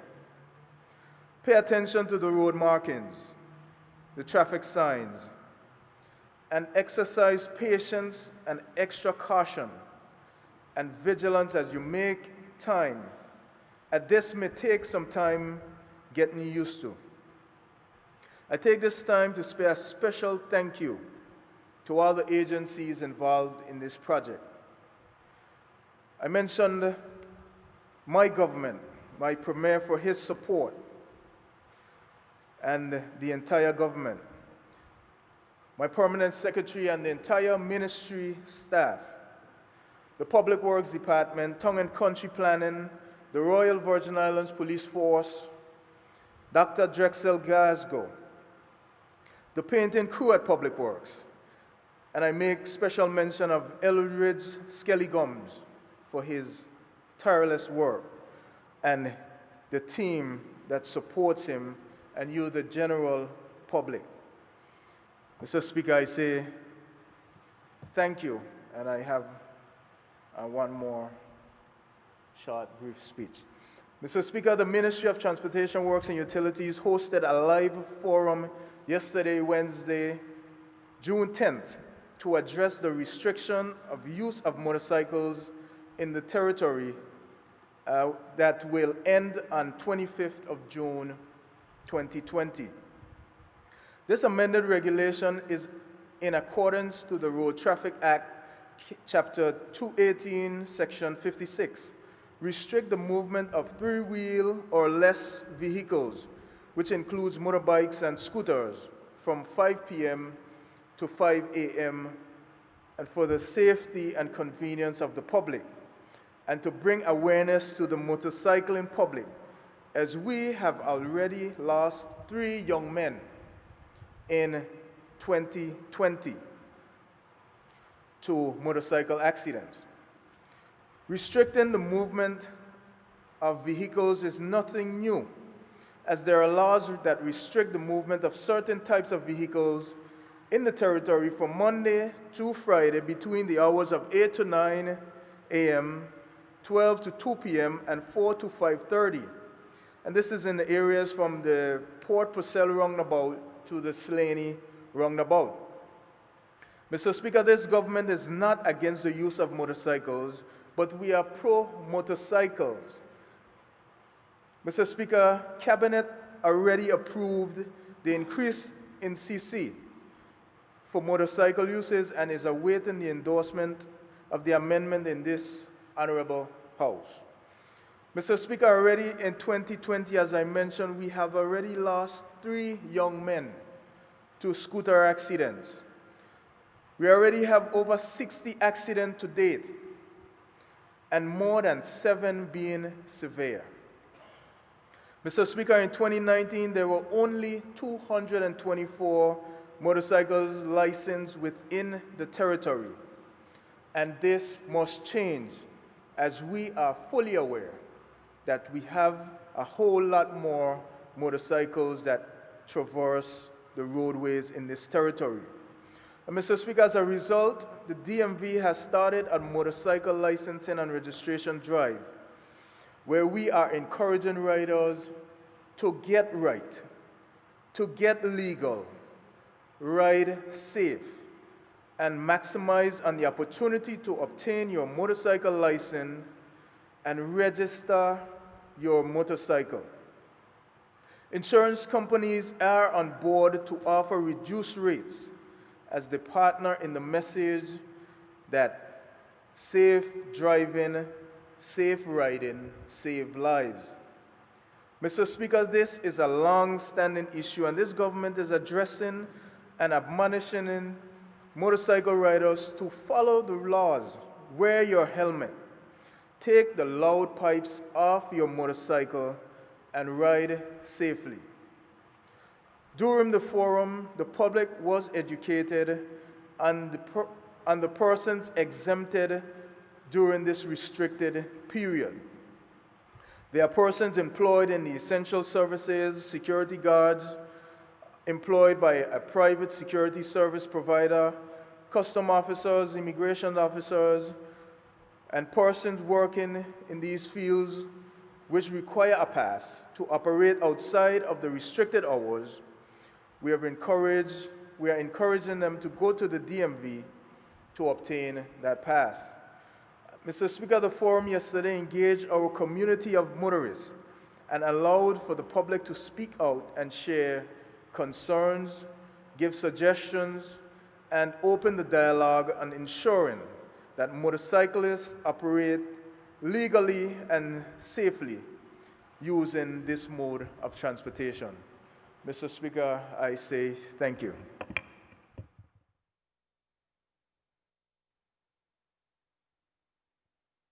Minister for his statement.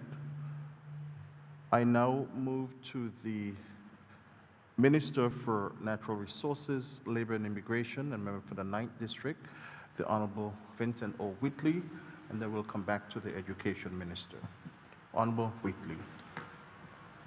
Thank you, Mr. Speaker, for the opportunity to give just 3 short statements in this honorable House today.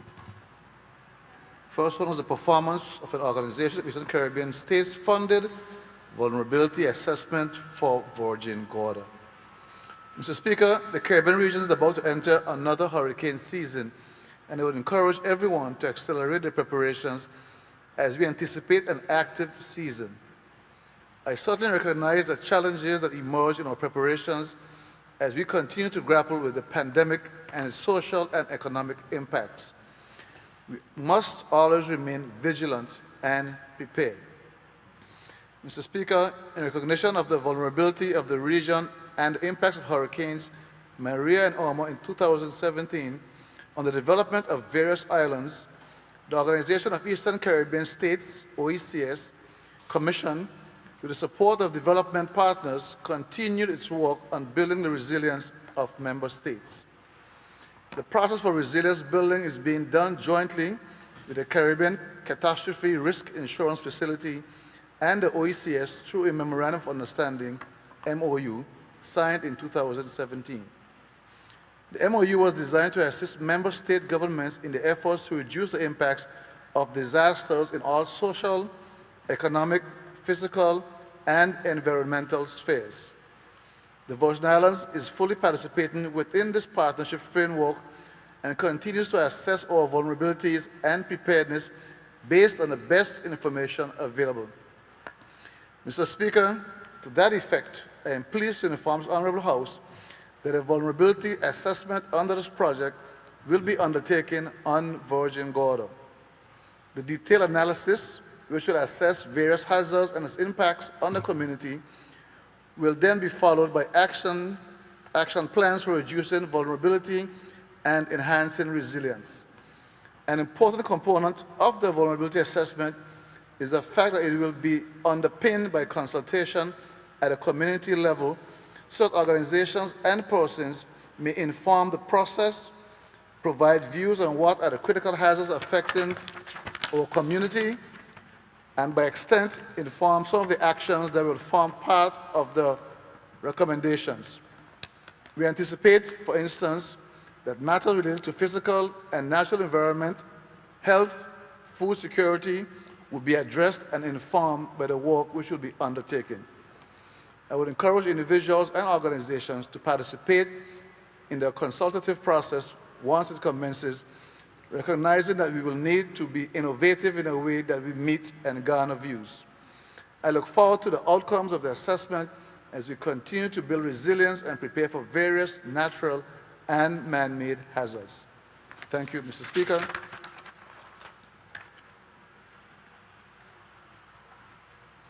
My other statement is on the environment. Mr. Speaker, I thank you for the opportunity to address this Honourable House with a very important issue in our environment, which is critical to the protection of our territory in more ways than one, that of the protection of our coral reefs. Our marine resources need our help. An emerging disease scientists are calling stony coral tissue loss disease, SCTLD for short, is affecting stony corals in our regional waters. As the name suggests, this disease impacts stony coral, which are the key structures that give the reef its complexity, provides protection from storms, and is a home to many fish and invertebrate species. This disease affects the slowest growing and longest lived reef-building corals. As documented, the disease impacts 22 species, such as the iconic brain coral, star corals, and pillar corals, just to name a few. Once found within an area, it rapidly spreads among other stony corals. It first appears as white patches over the coral, attacking their living tissue, leaving behind its white remains. These patches represent that a coral polyp has died. Unlike other coral diseases, such as coral bleaching, if the disease is left untreated, the coral cannot recover. How did this disease find its way to the Virgin Islands? The outbreak was first observed along the Florida Reef Tract in 2014, and using the prevailing currents, the extent of the outbreak has rapidly spread across the reef from reef to reef along the Florida Keys, Mexico, Belize, and within the Caribbean in places such as Jamaica, St. Martin, the Dominican Republic, Turks and Caicos Islands, the neighboring U.S. Virgin Islands, and as of May 17, 2020, the British Virgin Islands. Reports reveal that the disease spreads faster within the U.S. Virgin Islands than it did in the Florida region, wiping out over 19 square miles of reef after it was first discovered on the Flat Key, St. Thomas, in September 2019. And the density of the damage has grown significantly. After learning that the disease spread to several locations north of St. John, field investigations revealed that it has spread to popular dive sites such as Angel Reef, Ring Dove, the Indians, and the Wreck of the Rome, the only marine park in the territory. Mr. Speaker, our coral reefs are already stressed due to pressures of climate change, sedimentation loads from land reclamation and ocean acidification, which weakens their defense and make coral reefs most susceptible to disease. SCTLD is a threat to the marine lives that depend heavily on reefs. The marine environment not only depends on healthy reefs, but we as people also depend on it. All reefs are vital to our livelihood as it relates to tourism directly and indirectly, fisheries, coastal protection, and species diversity across our territory as a whole. As such, we need to control and mitigate the spread of this unpredictable disease before our vibrant, picturesque reefs turn into a desert wasteland of white rubble. Mr. Speaker, SCTLD is a bacterial, but it is not harmful to humans. However, human activities such as scuba diving and the exchange of ballast waters from infected areas to unaffected areas can contribute to its spread if proper caution isn't adhered to. After discovering the outbreak was bacterial, treatments were developed to help corals recover. The treatment uses a small-scale ointment application of antibiotics, which is applied directly onto the lesions lines of the disease. Once treatments are applied, the antibiotics will begin to degrade at a rate of approximately 2% per day. Mr. Speaker, as the ministry responsible for environment, we take the situation very seriously. And although the Environment Unit has faced numerous challenges, including not having their own vessel, as it was destroyed in 2017 by Hurricanes Irma and Maria, and which has prohibited staff from conducting coral monitoring and the possibility of coral outbreaks on a regular basis, we hope to form a multi-sectoral collaboration to address the situation. Our officers have proposed the coordinating of a strike team between the Ministry of Natural Resources, Labor and Immigration, National Parks Trust, and the Department of Agriculture and Fisheries, along with the private sector. The ministry has located trained personnel with experience in identifying the disease and can train others in doing so. We know it will be a costly ongoing venture, but it is one we cannot allow to go untouched. Tourism is of vital importance to our country, Mr. Speaker, but so is the dependence on the ocean for food and protection. We must work with great haste to recover our coral reefs. Mr. Speaker, this is an enormous task, and I must emphasize that government cannot do this alone. However, we are the leading agent in this initiative. Therefore, we encourage dive operators and local NGOs to assist by volunteering their time in helping document the disease when they are diving. We'll be proposing the creation of a citizen science program so that when persons are diving and encounter an infected coral, person will notice there is on the ID tag along with instructions on an ID number. This will inform them to take a photo of the coral along with the ID tag and email it to a central point. By doing this, our local response team will be able to quickly identify if the coral is responded to the treatment, if the treatment is needed, and if the disease has spread to other locations. Mr. Speaker, the BVI has over 84,000 square kilometers of ocean space and approximately 78,000 acres of reef. This area is critical to existence, but the government cannot do it alone. It needs to be a team effort where we all must work together in saving our reefs. Let's work together to save our ocean, our territory, and ourselves. We all need to become more responsible about our natural environment, as we have an obligation to do it for now and for generations to come. Thank you, Mr. Speaker.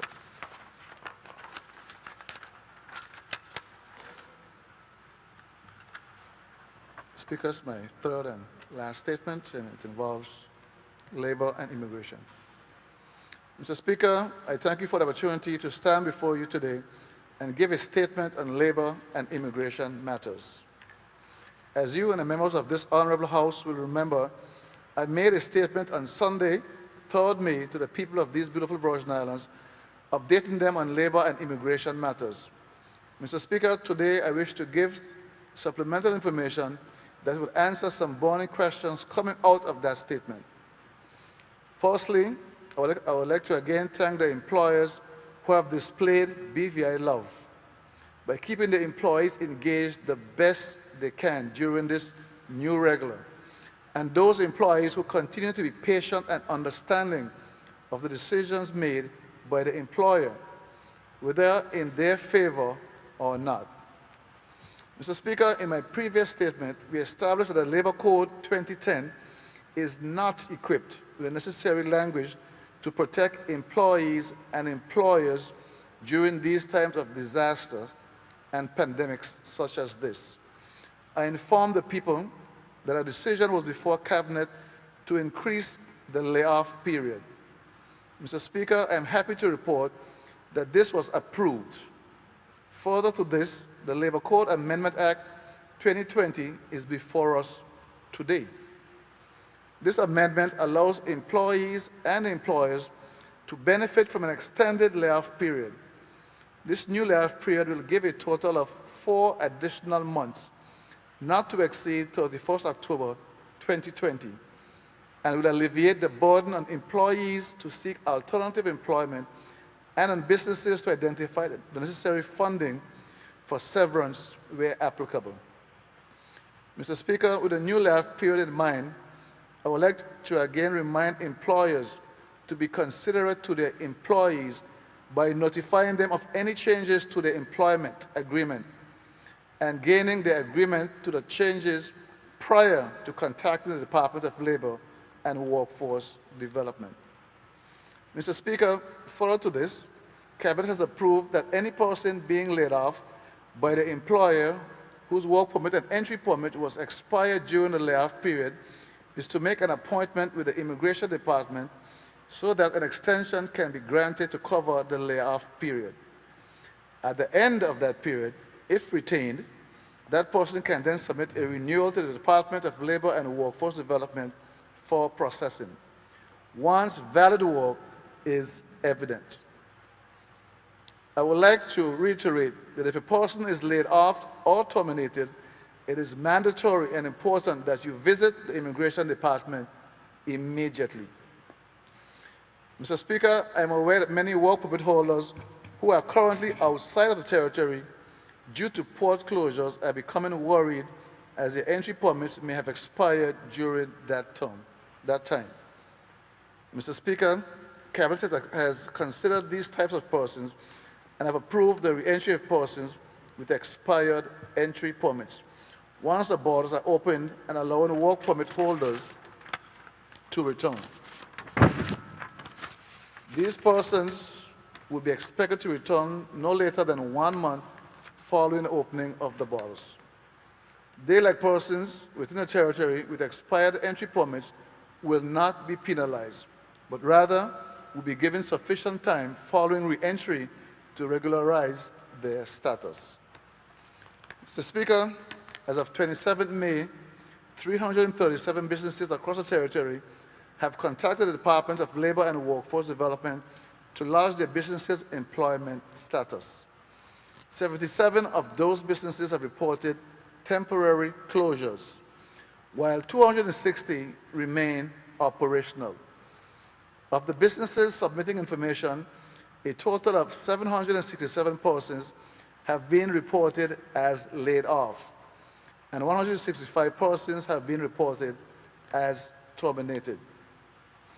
Of the 4,259 employees reported as affected, 1,140 are BVI landers or belongers, 2,130 are work permit holders, 289 are persons granted a work permit exemption, and 700 of those persons are still being classified.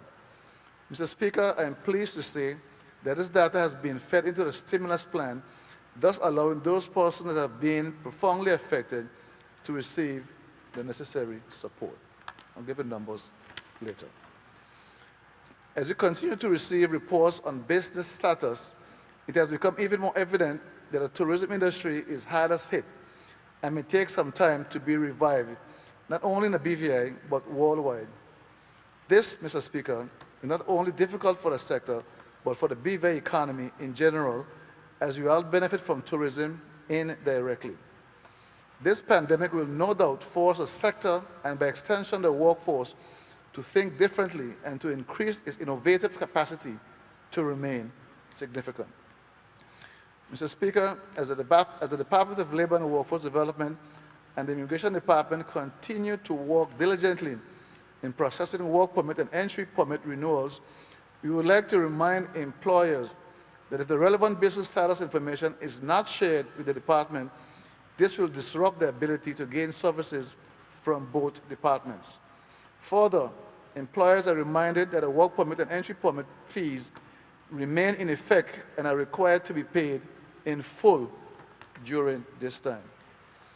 Mr. Speaker, persons residing in the BVI who have been terminated and would like to seek alternative employment will have the option to apply to the acting Chief Immigration Officer for a conditional permit under Section 31(1)(c) and 31(1)(a) of the Immigration and Passport Amendment Act 2016, which will allow a qualifying person, that is, person residing for a period of 5 years and not having a previous conditional permit within the last 3 years, to remain in a BVI while seeking employment for a period of 3 months. Mr. Speaker, we however understand that the ongoing pandemic is a fluid situation, and therefore the public should note that further changes may have to be made as time unfolds. Mr. Speaker, as we continue to work diligently to safeguard work in this territory, we continue to seek the commitment of our employees and employers to be good stewards as we fight with the reality of unemployment during these uncertain times. Mr. Speaker, may God continue to bless these beautiful Virgin Islands. I thank you, Mr. Speaker. The Minister for his statement. At this time, I recognize the Minister for Education, Culture, Youth Affairs, Fisheries, and Agriculture, and member for the 7th District, Dr. the Honorable Natalio D. Whitley. Thank you, Mr. Speaker. I have a statement here that will surely wake up some of those asleep, and the resignation of the chairman of the Virgin Islands Festival and Fairs Committee. I thank you, Mr. Speaker, for the opportunity to make a statement on festival and fairs. Mr. Speaker, not too long ago, I received an email from the chairman of the Virgin Islands Festival and Fairs Committee, Mr. Candle Klein, where he indicated his wish to resign from his post. Mr. Speaker, after reading his reasoning, I have reluctantly decided to accept his resignation. Mr. Klein made mention of unforeseen personal responsibilities which would impact his performance as chairman. He felt that under those circumstances, he would have been challenged to devote the level of attention that the committee would require and deserve. Mr. Speaker, considering that COVID-19 has presented certain challenges that will affect our festivities, now would be an appropriate time for someone else to have an opportunity to execute the government's vision for festival activities. Mr. Speaker, let me celebrate Mr. Klein's contribution to the 2019 Festival and Fairs. Mr. Speaker, for the first time in 3 years, we have a festival report, which was noticeably absent under the last administration. Let me make it clear that the Festival and Fairs Act required a report, and we were in contravention of this important legal requirement. During those years, we did not have a good account of how taxpayers' money was spent. And Mr. Klein helped to restore transparency and accountability with this report, which will be laid in just a few moments. Mr. Speaker, under Colonel Klein's leadership, We have cleared all outstanding bills from as far back as 2017, Mr. Speaker. This is the first time in many years that we are going into the festival season without any bills hanging over our head. Mr. Speaker, under Colonel Klein's leadership, we have seen outstanding entertainment acts from local and international artists. Primetime, OMG, Extreme, Vibe, Hardcore Band, Showtime, along with Popcorn, Marshall Montano, Taras Riley, Mr. Killer, Kess and the Band, among many others, were among the high-quality performers that brought some of the biggest crowds that the Virgin Islands has ever seen. Mr. Speaker, under Colonel Klein's leadership, we introduced new cultural activities to complement our existing events. We introduced innovations such as two-story booths. Mr. Speaker, we paid our local artists in good time. Mr. Speaker, there is a lot to celebrate with Colonel Klein's leadership. Mr. Speaker, by no means is Colonel Klein a perfect man. He is a man of action and dislikes when things move slowly. Mr. Speaker, given his zest and given our late start due to a new government getting in place in March, he perhaps rushed ahead in some instances where he should have slowed down and involved everyone. But Mr. Speaker, his heart was always in the right place. Mr. Speaker, it saddens me. In fact, I was thinking about it this morning and I nearly got a bit emotional about it, Mr. Speaker. It saddens me when I see Virgin Islanders tearing each other down. Sometimes we maximize our faults and minimize our strengths. Mr. Speaker, sometimes we choose not to see the best in each other.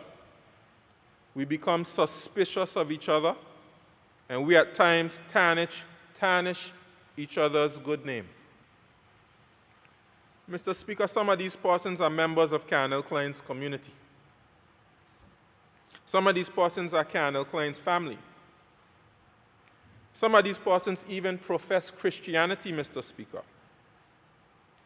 Mr. Speaker, the Bible tells us, he who is out with sin, cast the first stone. Mr. Speaker, I pray as Virgin Islanders that we stop throwing stones at each other. Mr. Speaker, allow me to say also that the opposition seems to believe that festival is their way to bring down the government. Mr. Speaker, after being a part of an NDP administration that did not produce reports in the final 3 years of their administration, I would be embarrassed to criticize the lateness of this report, which will be laid in a few moments. Mr. Speaker, records will show there was more money spent under the previous administration in some years than what was spent in 2019. Mr. Speaker, records will show that the money spent in 2019 includes hundreds of thousands of dollars of old bills from the previous administration. Mr. Speaker, as opposed to engaging in a witch hunt, let us have a conversation about how we improve our festival celebrations, how we teach more of our history, heritage, and culture, how we have more meaningful participation of our local artists and artisans. How do we become more efficient and effective with our management of money? Mr. Speaker, the Festival and Fairs Committee, under the leadership of Colonel Klein, developed financial protocols to guide the responsible use of taxpayers' money. Other recommendations have been made about buying assets as opposed to renting and booking hotel rooms and flights at an earlier stage. Mr. Speaker, while the opposition harps on and on about the money spent on festival, they seem to ignore the economic stimulus that festival provides to the wider population to earn a living and to share in the wealth.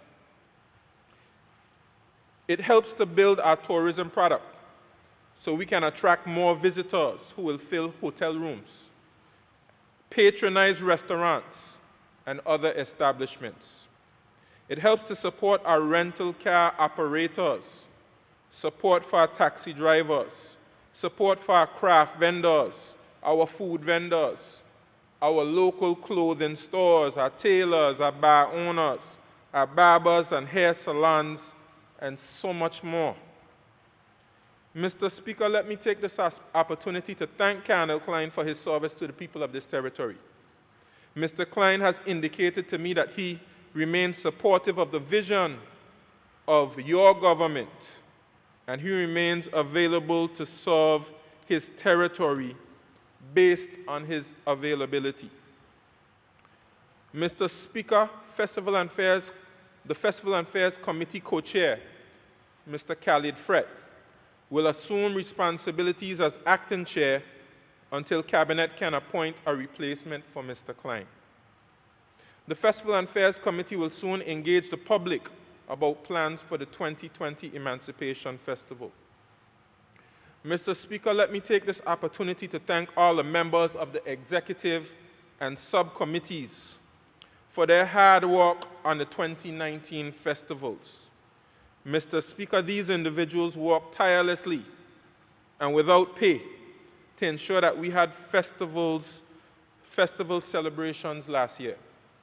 Mr. Speaker, I will ensure that we have a better way to show our appreciation to our dedicated volunteers.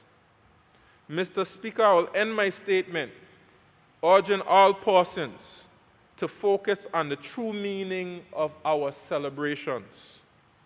This year makes 70 years since our Legislative Council was restored. We must all reflect on the struggles of our ancestors, from the plantations to the legislature, and on to our future advancement. Let's stand shoulder to shoulder, Mr. Speaker, and build a stronger BVI. Mr. Speaker, I thank you. My next statement, Mr. Speaker, is on cultural preservation and cultural education.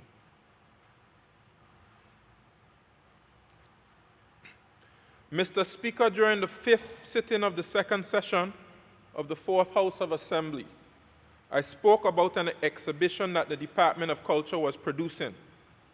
At that time, the department was planning to display this exhibition in the Honorable Ralph T. O'Neill Administration Building, accompanied by satellite exhibitions at the H. Lavity Stoutt Community College and on our sister islands.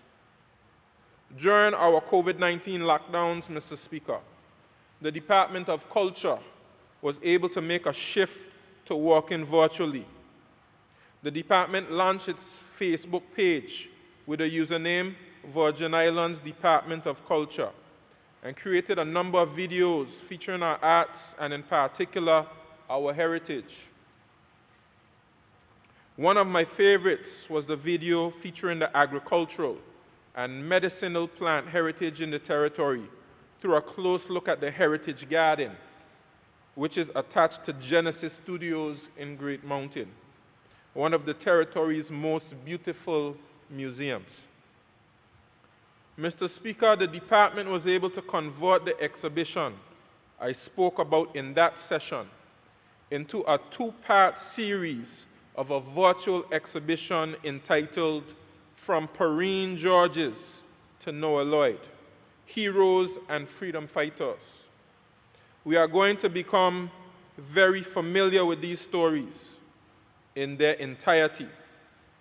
I commend the Department of Culture for these productions. Mr. Speaker, it is so good to be able to place our journey and struggle in the worldwide context. Look at the nature of our struggle towards social justice here in this territory. We had the trial of a planter, likely the only case on record in the Caribbean. We have recorded rebellions, revolutionary conspiracies, a fire burning, an uprising, a grand march, and a positive action movement. Mr. Speaker, how do we struggle for justice today? How do we move towards greater self-determination? We have heard the Premier announce the urgency of advancing the constitutional review process. Mr. Speaker, I have spoken about my experiences in this honorable House with racial profiling and police brutality, both in the United States and the United Kingdom. Whether it is our students who study in the United States and the United Kingdom who may unfortunately have such experiences, or whether it is being intimately acquainted with our own particular heritage of struggle against social injustice, it is very important to be aware and knowledgeable.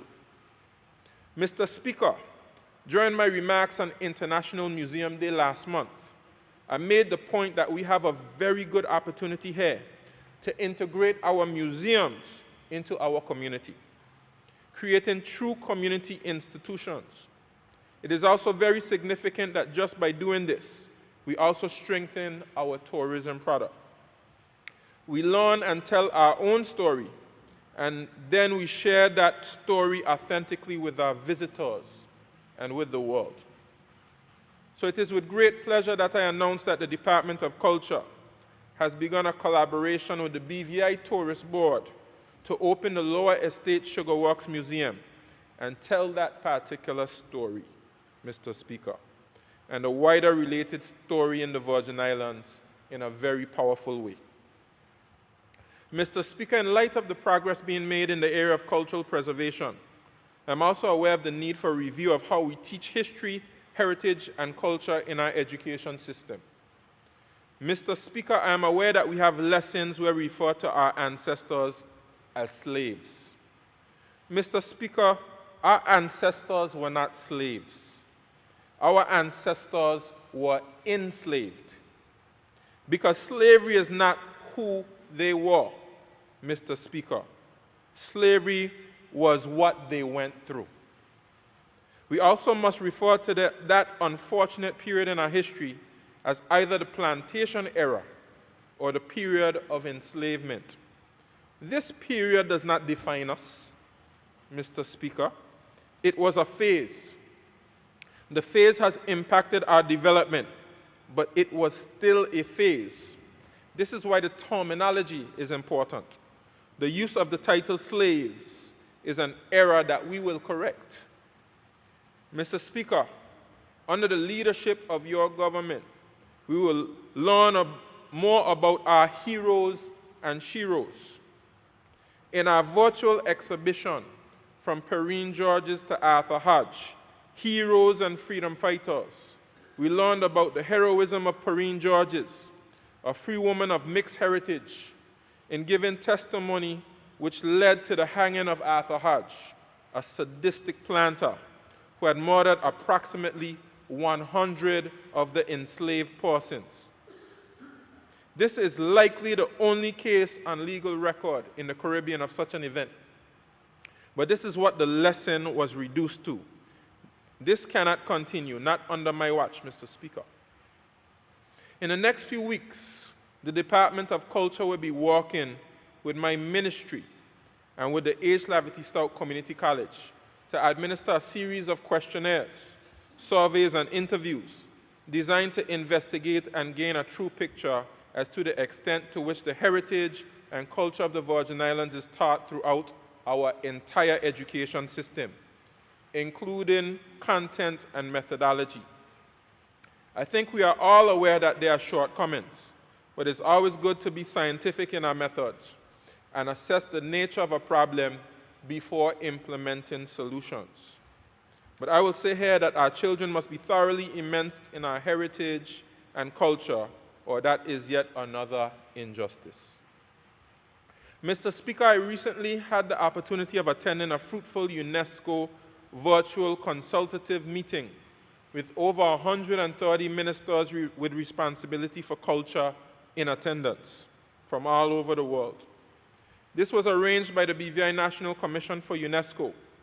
The meeting looked at how the health crisis due to the COVID-19 pandemic may profoundly affect the cultural sector at regional and local levels over the long term. The probability of restrictions or containment measures taken by many countries to stem the pandemic, Mr. Speaker, drastically curb access to culture and weaken the cultural ecosystem as a whole. It was noted that closure of heritage sites and related cultural infrastructure, the cancellation or postponement of events, and the interruption of cultural production will have significant economic and social repercussions for the cultural and creative industries. However, it was also noted that the new emphasized online platform was a benefit, one which should continue to be used. We have seen how various cultural events are now being held virtually. For example, this coming weekend, Mr. Speaker, the OECS will be hosting a virtual concert under the theme Building Hope Through the Power of OECS Music. One of our very own musicians, Mr. Martino Mack, will be among the participants, and we celebrate him for his ambassadorship on behalf of the BVI. Mr. Speaker, in spite of the challenges caused by COVID-19, we now have an opportunity to showcase our culture through creative means. Mr. Speaker, while I'm on the subject of UNESCO, March 21st has been designated by UNESCO as World Poetry Day. While some of the plans for this year's observance were curtailed due to the closure of schools as a precautionary measure for COVID-19, I was pleased that the BVI National Commission for UNESCO was able to launch a poetry competition to pay tribute to people who bring the prominent art of poetry to life. This evening at 6 p.m., the BVI National Commission for UNESCO has organized a virtual ceremony for the 2020 poetry competition. I have read the poems from the winning poets, Mr. Speaker, and they are of a very high quality. I congratulate all participants and invite everyone to view the ceremony on the Government of the Virgin Islands Facebook page. Mr. Speaker, I will conclude by asking the public to stay informed regarding the Territory Day celebrations this year in the time of COVID-19.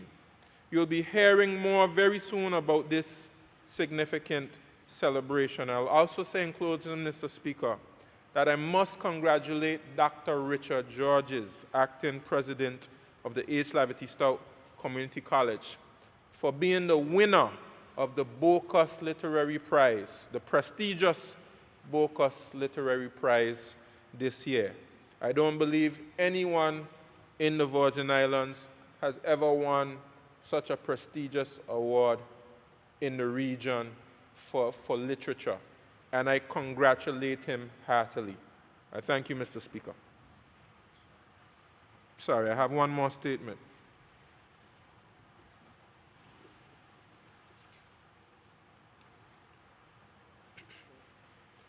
Mr. Speaker, this statement is on sports and recreation protocols in the era of COVID-19.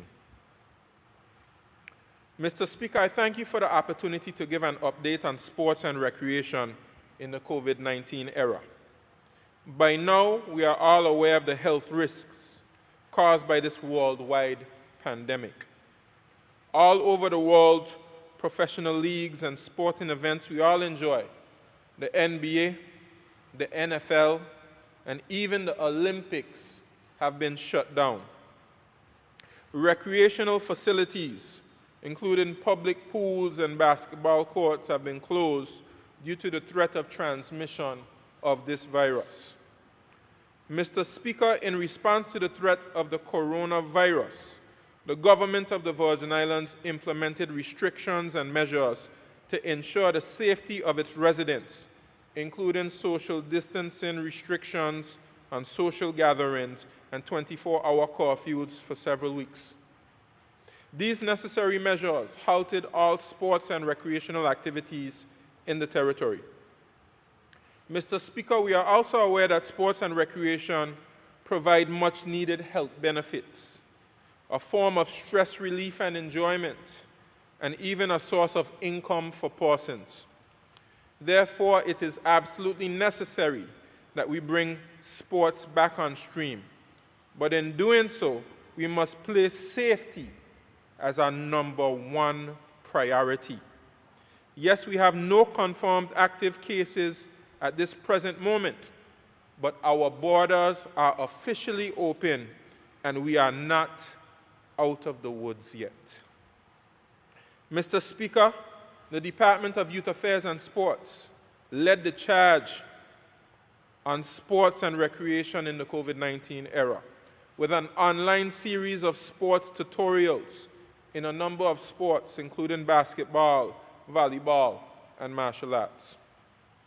Mr. Speaker, the Department of Youth Affairs and Sports also asked sporting organizations to produce sensible plans to show how they safely resume their activities.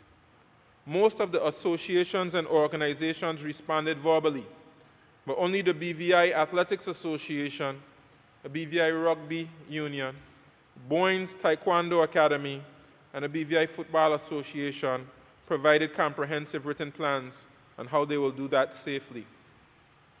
Mr. Speaker, following the recent change to restrictions on social gatherings issued by the Cabinet of the Virgin Islands, outdoor sports and recreational activities will be able to take place by following strict guidelines. Mr. Speaker, Cabinet passed these specific protocols for the safe operation of sports, including tennis, basketball, and softball, and recreational activities such as dance, table tennis, and pool at our meeting in June the 10th, 2020, which was yesterday. Mr. Speaker, these protocols will be shared with all sporting associations and clubs. And clubs are strongly advised to also seek the advice and specific guidance from their own sports and activities from their national governing bodies of sport. These protocols will also be available for the department from the Department of Youth Affairs and Sports. Mr. Speaker, while considering this guidance, local clubs must undertake risk assessments and develop specific rules for how their sports and recreational activities will operate. The recently Cabinet-approved sports and recreation protocols place sports in categories based on whether they are team or individual sports, whether they involve contact, and the degree of risk presented by each activity. Some sports and recreational activities are permitted without restrictions. Some require adaptations, and some have severe restrictions. Mr. Speaker, these protocols speak to the issue of spectators, the need for social distancing, the sanitization of equipment and hands, the number of participants for any particular activity, how changing rooms are dealt with, how coaches operate, among other things. Mr. Speaker, I ask that everyone interested in sports and recreation familiarize themselves with these protocols and to put in place their specific plans for operation. Please contact the Department of Youth Affairs and Sports and your governing bodies of your individual sports and recreational activities. Mr. Speaker, I thank you. Thank the Minister for his statement. Honorable members, the Premier have made a request to present 2 additional short statements, which I've agreed to. Following those statements, we'll take a 5-minute recess on the request of the hands-on officer, just 5 minutes. I call upon the Premier and Leader of Government Business. Thank you, Mr. Speaker, for these 2 short statements. Mr. Speaker, one is BVI Port Authority continues to move forward. Mr. Speaker, today it is my pleasure to announce that Cabinet has approved the appointment of Mr. Kelvin E. Hodge as the chairman of the BVI Ports Authority Board for a period of 3 years, effective May 13th. He's a business entrepreneur and is owner and manager of Kelly's Hardware Store, Western Tortola. He has served the public service for 37 years, working with the Department of Information Technology and the Treasury Department, Government of the Virgin Islands. He's also served as a member of the Public Service Commission for a period of 1 year, effective March 26, 2019. As the Government of the Virgin Islands continues to move the Virgin Islands forward in BVI love, we continue to work together with the public service and the people to transform the territory into a leading regional economy by 2025 through entrepreneurship, innovation, local and foreign investment. A key priority for us is transformation. We are indeed transitioning into a new direction that is focused on a legacy of empowerment of our people. Toward this end, I wish to say that the team at the BVI Ports Authority is continually transitioning, and I want to thank former chairman of the BVI Ports Authority Board, Mr. Nathaniel Isaac, for taking the team through the transition phase. Now it is up to the new chairman and his board appropriately advising the BVI Ports Authority in advancing into the next phase, which is transformation. I'm confident that Mr. Hodge will work diligently with his team to improve operational performance and ensure the BVI Ports Authority fully delivers on its significant potential for enhanced port services and improvement projects. Mr. Speaker, I deeply appreciate the significant contributions over the previous months of service to the authority by those who most recently led the ports, specifically through this COVID-19 health pandemic. Their service and dedication cannot go unnoticed. And while we made some progress, we must meet our own expectation and now need to move aggressively to secure a foundation for growth during this new regular. We need to accelerate operational improvement and make sure we are taking appropriate action to deliver on our commitments for the remainder of this year. Mr. Speaker, I continue to have enormous confidence in the BVI Ports Authority's team and its commitment in their continued role in keeping the supply chain moving during this pandemic and beyond. Mr. Speaker, I thank you, and as I have just the last statement, Mr. Speaker. Mr. Speaker, this is a very important statement, just like all the others. But this one, Mr. Speaker, is dealing with eliminating racism in all forms and places. Mr. Speaker, I wish to take this moment to join with other world leaders and the millions of other persons in countries across the globe who are lifting up their voices to demand an end to racism in all forms, everywhere, especially against people of African heritage. Racism is real, and unfortunately it has managed to bury its roots very deep into the systems that run countries and the world, even up to today. It has wormed its way so deep into shaping how things are done, what is considered to be right and wrong, and where we turn to for approval and recognition, that many of its manifestations have become recognized as the norm, thereby giving them legitimacy.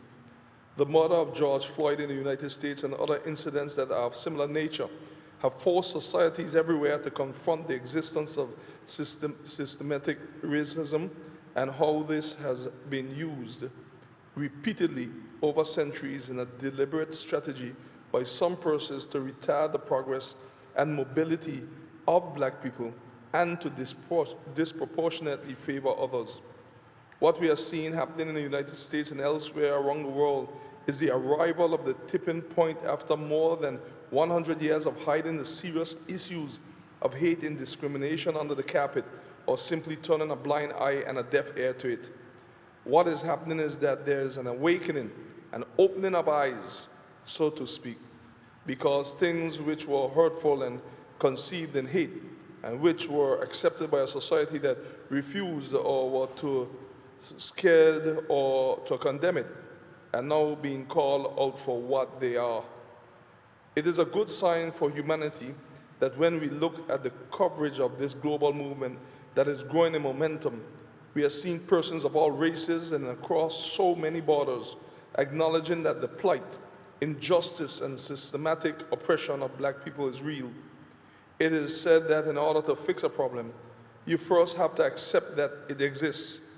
And across the globe, the people is being acknowledged as real. And across the globe, the problem is being acknowledged as real, not made up. This means that societies and communities across the world are taking the first but most crucial steps to begin in the process of solving the problem of racism. Mr. Speaker, it is no secret that based on our own history here in the BVI, we do have some similar issues to confront and to overcome. And we have to deal with these issues sooner rather than later. We must not leave this to fester. It is better to be proactive than reactive, because being proactive significantly reduces the pain and the hurt as compared to when the reactive route is used. Our upcoming constitutional review exercise is a proactive, golden opportunity to address some of the issues that have been affecting the BVI population where equity is concerned.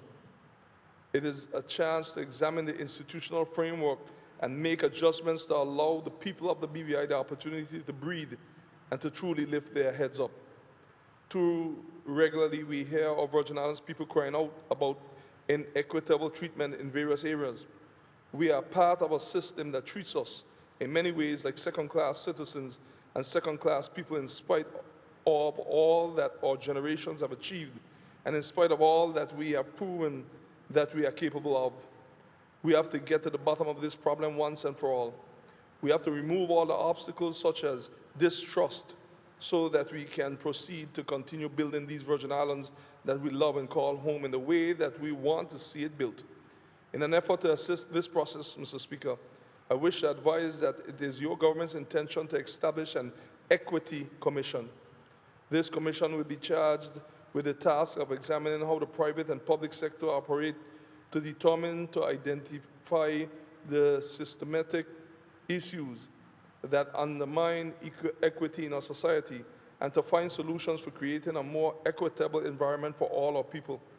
We are in the fortunate position to be able to learn from what is taking place abroad. We do not need to wait until people become too frustrated. We can be proactive in stopping the pain.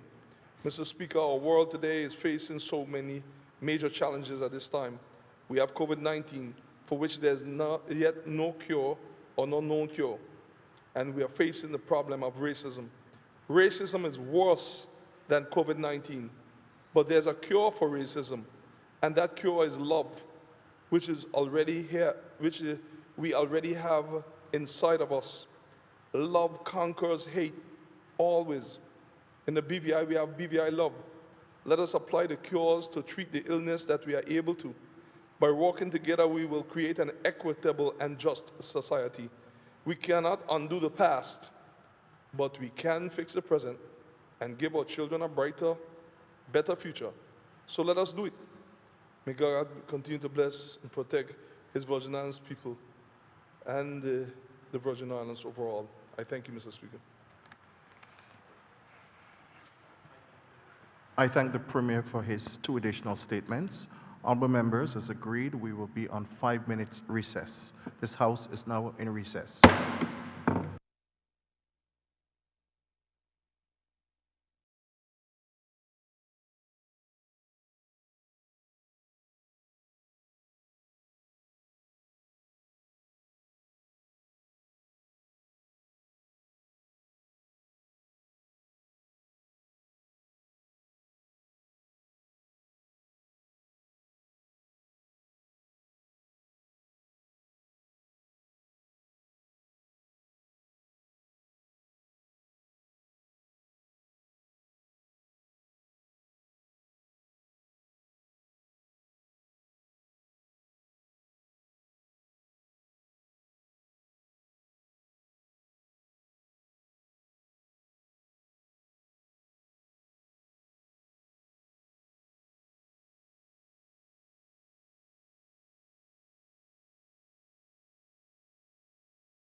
This Honorable House is back in session. I call upon the clerk.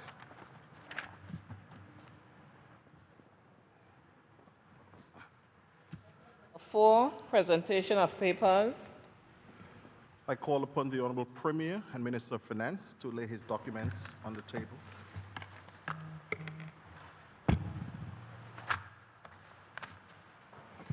Thank you, Mr. Speaker. Mr. Speaker, I rise to lay on the table of the Honorable House 1, the statutory instrument 2020 number 66, a proclamation by His Excellency the Governor under Section 83(1) of the Virgin Islands Constitution Order 2007 UK SI 2007 number 1678, appointing the time and place at which the 9th sitting of the 2nd session of the 4th House of Assembly of the Virgin Islands shall be held. 2. Reallocation warrant schedule 2020. 3. Statutory instrument 2020 number 58 in position of a curfew number 19 order 2020.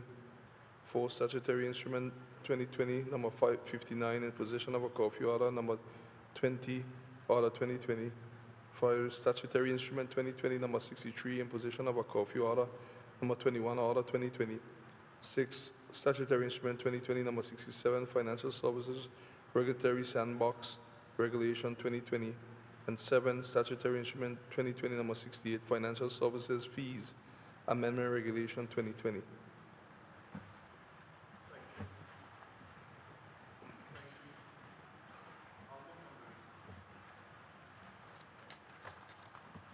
Thank you.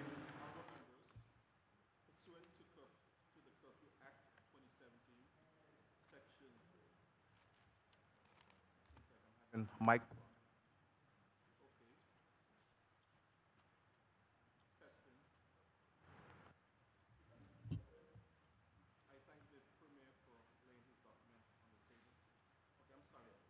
Working.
Please be seated.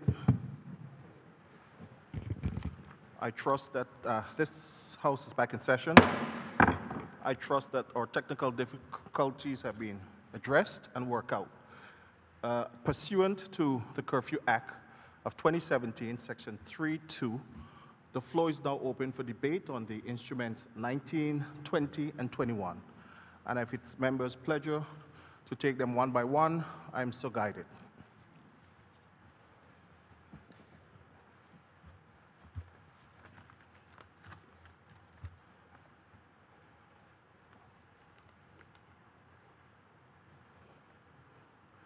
Observing no indication that members wish to debate the curfew instruments, I call upon the Deputy Premier and Minister for Health and Social Development to lay his document on the table. Mr. Speaker, sir, I beg leave to lay on the table the following document: the Statutory Instrument 2020, number 60, Public Health COVID-19 Control and Suppression Measures, number 3, Order 2020. Thank you. Thank you. I call upon the Minister for Transportation, Works and Utilities to lay his documents on the table. Okay, I'm being told that there is no instrument from the Transportation Minister. I now call on the Honorable Minister for Education, Culture, Youth Affairs, Fisheries, and Agriculture to lay his document.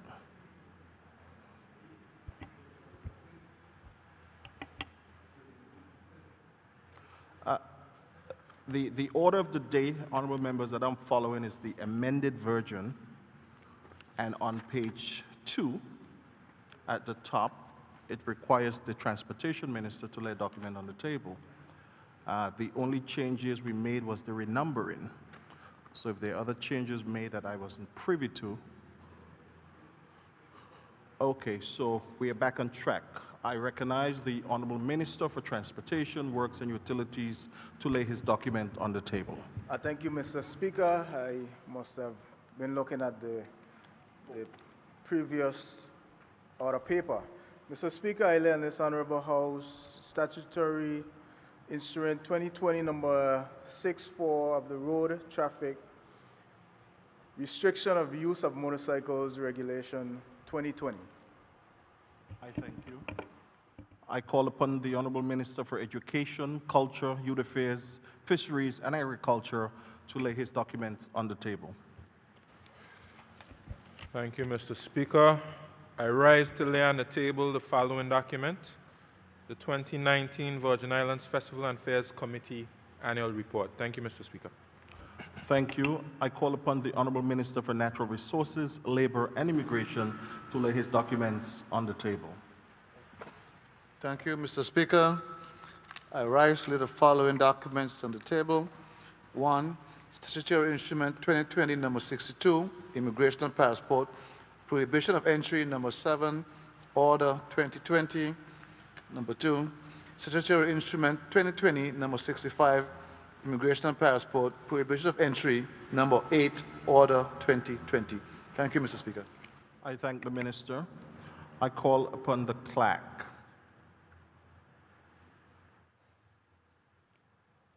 Item number 5, notices of motions given orally.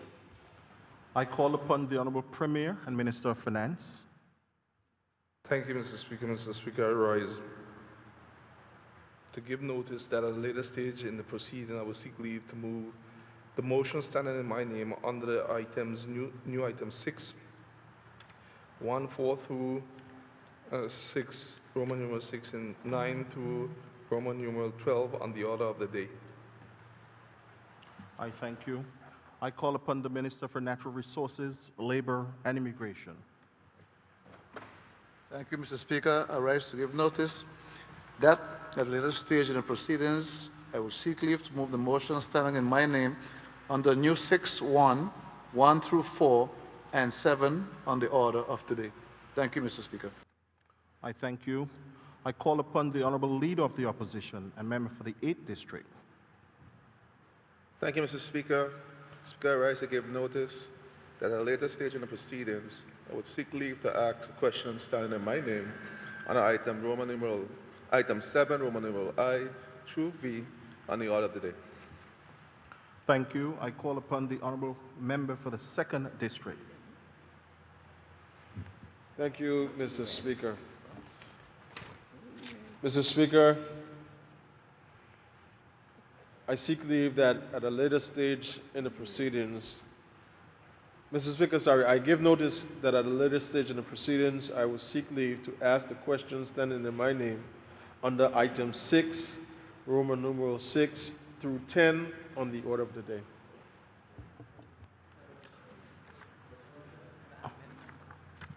Seven, Mr. Speaker. I thank the member for the 2nd District.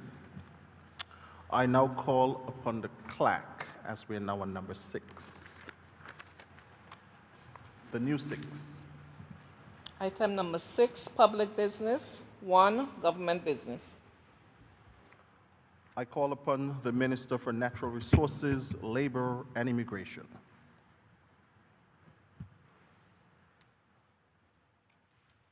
Thank you, Mr. Speaker.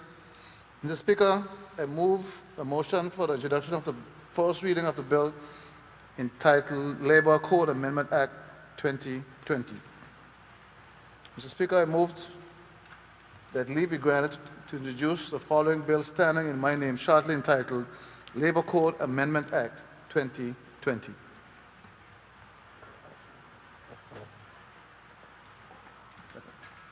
Mr. Speaker, I rise to second the motion.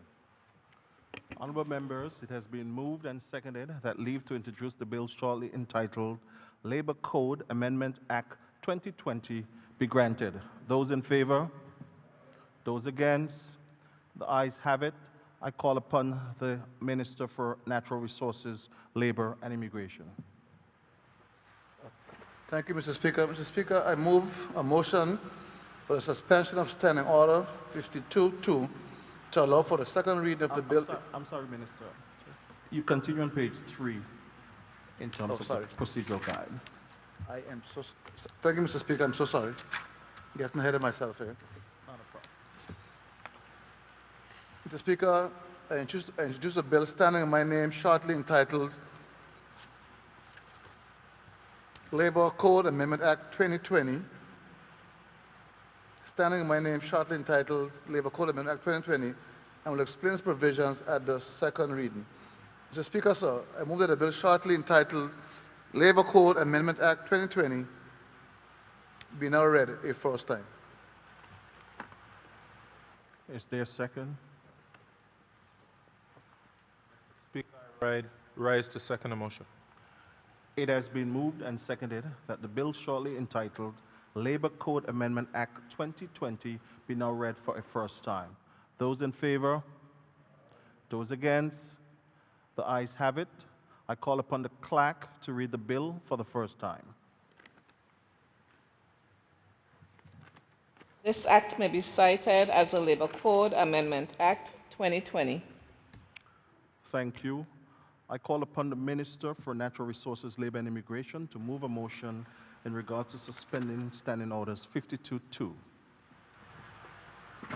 Thank you, Mr. Speaker. Mr. Speaker, I wish to move a motion for the suspension of Standing Order 52-2 to allow for the second reading of the bill entitled Labor Code Amendment Act 2020.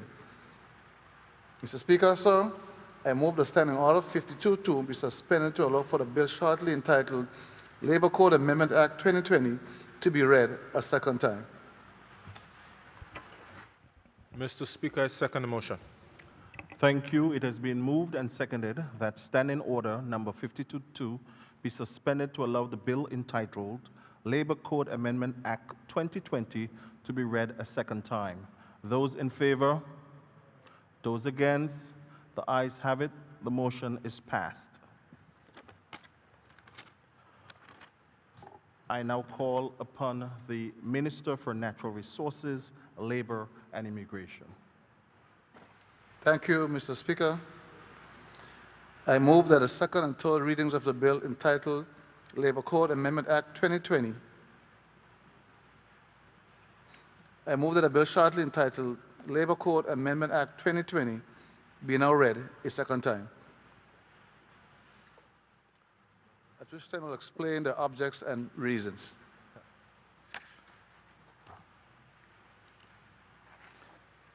Mr. Speaker, the bill entitled Labor Code Amendment Act 2020 is before this Honorable House as it seeks to amend the Labor Code 2020, Section 107(2)(c) by inserting a new subsection, which will be known as Section 107(4), which provides for the extending of the period of 3 months for the payment of severance pay to employees who have been laid off due to the COVID-19 pandemic without a specific date of re-employment.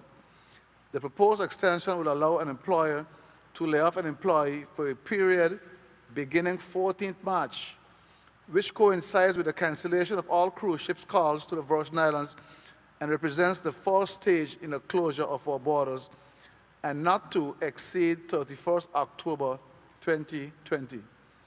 Mr. Speaker, this is with the expectancy that if the employee is not reinstated, severance will be payable immediately on or after 31st October 2020. Mr. Speaker, it has become cliched now to say that we are unprecedented times, that this pandemic is fluid, and that with every day, every new day, we are faced with changes in what has become the new regular. We therefore have no obligation as elected representatives. We now have an obligation as elected representatives to do everything within our powers to ensure the people in this territory are taken care of. Mr. Speaker, this amendment to the Labor Code will alleviate the burden on employees to seek alternative permanent employment and on businesses to identify the necessary funding for severance, where applicable, during this uncertain time. With the fluidity of this situation being considered, it is important that both employees and employers can reasonably make decisions on their business and employment continuity without the pressures presented within this current construct and timeline established by the Labor Code 2010. Furthermore, this would allow for a smoother transition for employees who may seek to be temporarily employed with another business during this layoff period.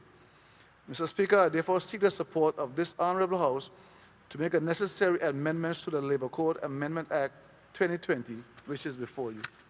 I thank you, Mr. Speaker. Mr.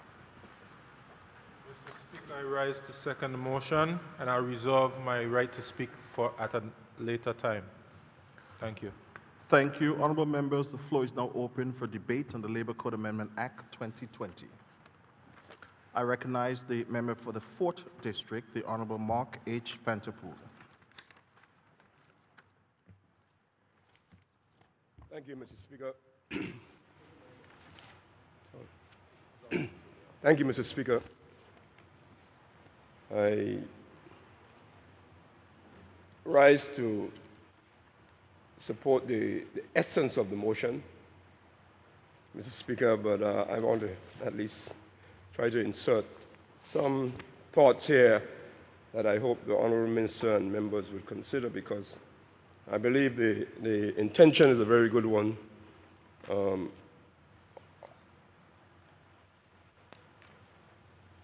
However, I am not sure if we're helping employees and employers, or if we might be putting ourselves in a bind that could negatively affect both sides. And it has more to do, Mr. Speaker, with not with the intention, but with the time frame that we are speaking of here. It's a very difficult period of time because we are uncertain about so many things. And in this uncertainty, certainly employers and indeed employees are not sure what to do and when to expect perhaps their businesses to rebound, and when they can hopefully be in a position to employ their employees, and hopefully they will be able to gain some knowledge and understanding of whether their business will survive or not through this COVID pandemic. The uncertainty is there. No one has any understanding of when the economy will bounce back, when tourism may come back, when all these activities may rebound, and certainly, especially in the hospitality side of the business, what can happen. And October 31st is, I don't know, a few months around the corner. And if I'm an employer and I have some good employees, I'm not certain whether my business can survive to continue with them, but I might also not be comfortable losing my good employees and allowing them to go elsewhere as they may wish, but as they may not wish either. So I might be put in a very difficult situation, but here in the amendment, I'm being forced to sever them and pay severance pay. May sound like an honorable thing to do and the right thing to do, but it may affect negatively both sides, is my concern. In other words, Mr. Speaker, the uncertainty of when the economy will bounce back, the uncertainty of when the effects of the COVID-19 will be over, is what is looming over all our heads. And when we start to put specific time frames and so on these situations, it can have a negative effect on the economy, on businesses, and on employees. Because if I'm forced to sever an employee by the 31st of October, that employee may be one of my best employees, maybe my chef, maybe my good maitre d', or maybe my good person who I rely on very much to maintain my equipment. I don't know, it might be, and then I suddenly am forced by the 31st of October to sever them. And then if things bounce back in January or in March next year or in December,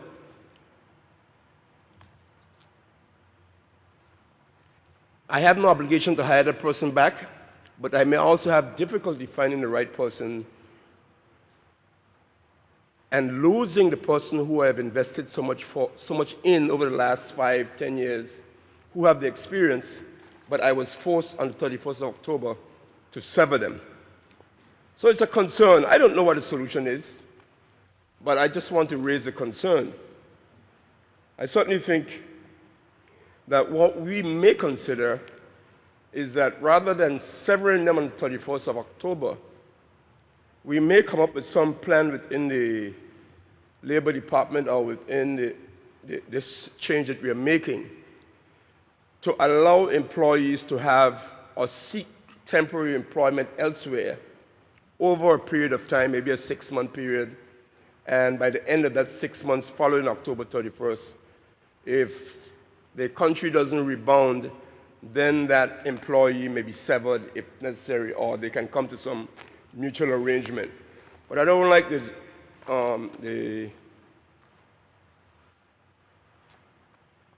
word is not draconian I'm looking for, but I don't like the very strict timeline that we are putting to force the employer to sever the employee.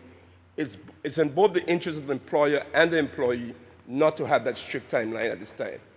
I suggest we may agree that they can seek temporary employment elsewhere and within a reasonable time, because in reality, based on what we know about this COVID thing now, we know that the uncertainty is there, and the most certainty we may have, and the Minister of Health may help me, is when we do have a vaccine that can help to bring, what do you call it, something kind of, what the word is, Minister? No, not immunity, when everybody has it. Herd immunity, that's the word. And big words, they're having a problem, but the minister isn't having it. So we don't know when that will happen and bring the economy back. I have very positive views and hopes, Mr. Speaker, that the BVI is going to bounce back and bounce back very strong. In fact, I think even stronger than we were before. And I am looking forward to that.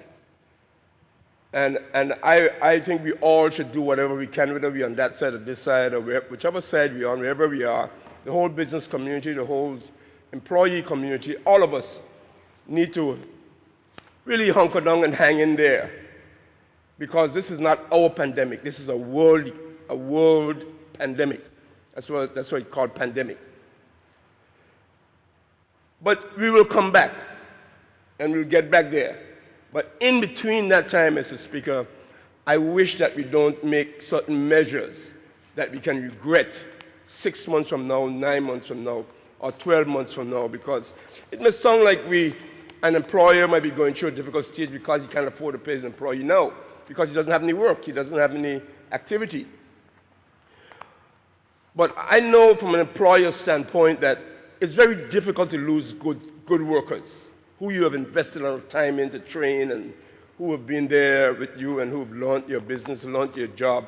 And then you're forced on 31st of October to let them go, sever them effectively, and you don't have a chance to perhaps get them back 6, 9 months, 12 months from now. You may have been able to allow them to go and work temporarily elsewhere. Some of them may go and work in the construction field. Some of them may go and work for another job. But you want to know that when your business is back, you can say to them, okay, we're ready for you now. Would you be willing to come back and work with us? And the choice would be the employees, obviously, because they don't necessarily have to come back. But I think we might want to set up in here an arrangement for a temporary transfer to another job, another company, rather than a specific date that you have to sever the person. It may not be in the interest of them, nor in the interest of the employer. So, Mr. Speaker, I support what we're trying to do, but I think we need to put a little more thinking along those lines in it. Thank you, Mr. Speaker. I thank the member for the 4th District for his contribution. I recognize the representative for the 3rd District and senior member of the House, the Honorable Julian Fraser. Okay, the Deputy Premier is seeking to rise on a point of information. You may. Yes, sorry about that. No, I just wanted to know if it was in the context of whether or not the law currently limits it to 3 months. From my understanding, we're trying to move it from 3 to 6 to give everyone a working chance in doing this.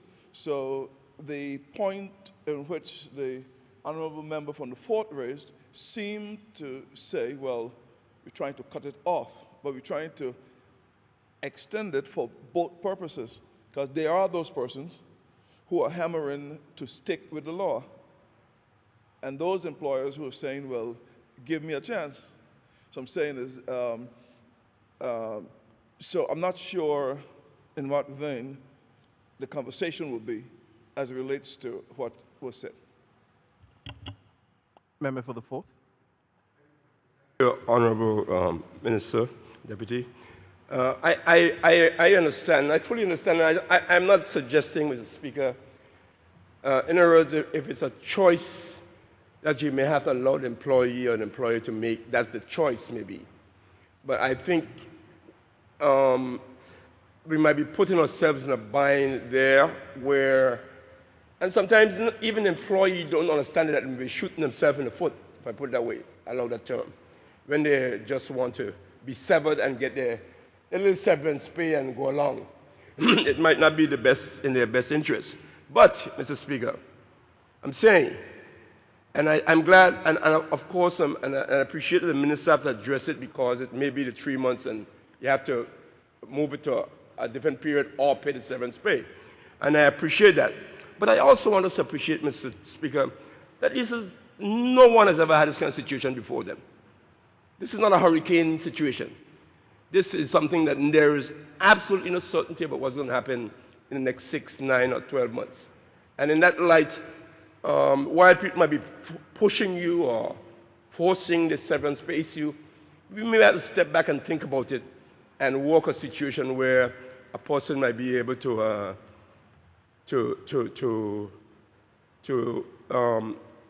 have temporary employment elsewhere. The other issue, Mr. Speaker, is that you come to a situation where you're going to force employers to dish out severance pay at a time when they can't even afford to pay the regular pay or pay the regular bills. And then you're forcing the employer, to find money to pay severance pay at a time like this. These are things that we have to consider. It's not usual times. Thank you, Mr. Speaker. Thank you. Unless the sponsor of the bill wants to bring any clarity to that point, we will move on to Honorable Fraser. Minister for Labor. Mr. Speaker, I was going to let folks debate before I really added anything else, but the members' recognition of the uncertainty is very much appreciated, and we'll fix that in committee stage. But he is absolutely correct. But you have to start somewhere, Mr. Speaker, and the starting point was not to force, like the member said, not to force employers at this time to be forced to sever persons when they are not making any money. So that was the first thing to address, that forced severance period, which is now. The second part of it, well, when do you cut off that period? Do you just string people along indefinitely? But I appreciate his input about losing persons with historical knowledge of your business. He said 5 years, but some go back 15, 17, 20 years. To lose that person at a time when maybe if you had waited another 3 months, you could bring them back. So yes, I appreciate his concern. And we have suggestions how to fix it, but we'll do that in committee stage. Thank you, Mr. Speaker. I recognize the senior member of the House. Thank you, Mr. Speaker. Mr. Speaker, I'm seeing something new around here as far as this is concerned when you're debating a bill. It's like a question and answer period. I think that the move of the motion gets an opportunity to wrap up and clear up all the inconsistencies or misunderstandings or whatever. And the only time you have an intervention is when someone says something that is erroneous or misleading or so, however you want to put it. But Mr. Speaker, I'm looking at the bill and I'm confused because when I read the objects and reasons and I read the bill itself, I don't see how the amendment speaks to the objects and reasons unless you're some kind of a linguist and you could understand what it means. Mr. Speaker, I want to know if the Labor Department and the Minister for Labor is in conversation with employers or employees, or he's in conversation with both. Because it seems to me like this particular ship is sailing out in the mid-ocean, and neither one is satisfied. For a moment when I came in this morning, I was thinking, Mr. Speaker, that it was skewed towards the employer. But now I'm kind of hearing a little different, from a different angle. And I'm beginning to agree that there's merit there in the other angle from the employer's side. But Mr. Speaker, it speaks to March 14th and October 31st. And everybody's believing that it's talking about extending that period from 3 months to 6 months. But nowhere in the bill does it say that. The bill says, notwithstanding subsection 2C, where an employee is temporarily laid off on or between the period of 14th March 2020 to 31st October 2020, severance pay shall be payable immediately after 31st October 2020. It shall be paid immediately.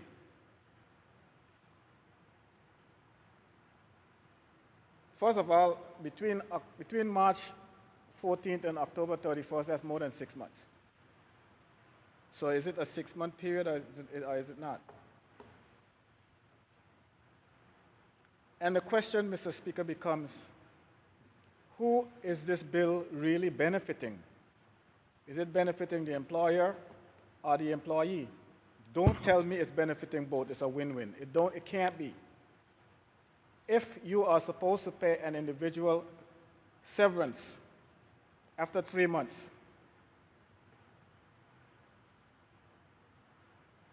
and you're extending it to 6 months, Mr. Speaker, it has to be benefiting the employer.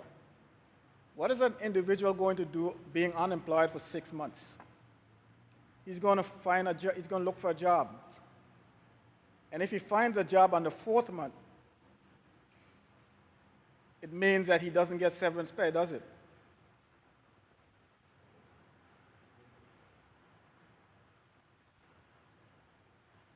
You extended it to 6 months. If you go out and find a job within that period, you're on your own, aren't you? I laid you off for I got a grace period to lay you off for 6 months. If you go out and find a job within that period, you get severance still? Then what's the point in extending it? If that is clear, that within the period of layoff, within that 6-month period of layoff, you go and you find a job, you are still beholden to pay me my severance. Make that clear to the employees out there because they are concerned about that. They want to make sure that if they go out and find a job, they're going to get their severance pay. And when you say you're making it clear, I want to see it in legislation. Don't say it here, and when you go into legislation, you can't find it in there. And I think it's, you see, that's why developed countries has this stimulus package. The stimulus package covers these gray areas where employers are uncertain and they can't afford to pay their employees for this period. They get that money from the government. The small businesses, all the businesses, not small businesses at all, big businesses getting billions of dollars from government. Pardon me? No, big businesses getting billions of dollars. American Airlines gets $6 billion, Boeing gets $12 billion, and all the rest of it. Small companies get hundreds of thousands, millions of dollars. That's the reason for the money. The money is to cover those areas that they are normally responsible for, and they can't cover in times like these.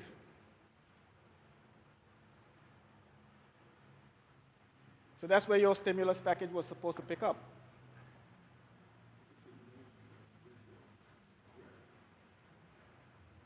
No. It's not all loans. A whole lot of that money that these companies are getting are grants. A lot of it, straight up money, grants. You go check all the companies that are getting money from the government and see what it is. And at some point, there's sometimes when the government gets shares in the company if they want to buy in and all that stuff. But this is all worked out. Well, there's nothing wrong in you giving them loans too. You could give them loans. Some of them might be willing to take a loan. But these are the areas that these are the areas where the government comes in and not putting the burden on an employee. How is an employee going to be out there for 6 months, not having his job, worrying about whether or not if he goes on the 5th month and find a job somewhere else, he loses all his severance. And here you have the employer on one hand who is not comfortable with the possibility of losing a valued employee, one in whom they have invested significantly. So these are conversations that the government and the employee has to be vigorously involved with dealing with these problems, these significant problems. And we talk about emergency legislation for the particular purpose of this COVID-19, these particular times. What kind of legislation do we need at this point to carry us forward? We all know that we came into COVID-19 without the benefit of unemployment compensation. I'm afraid that we will be going out of COVID-19 without it and continue without it. These are the times when we're supposed to be bringing that kind of legislation before the House of Assembly. I'm sure that if you look on the shelves somewhere, you would have seen research into that. I'm sure there's draft legislation somewhere that we could be moving that forward. But here we are.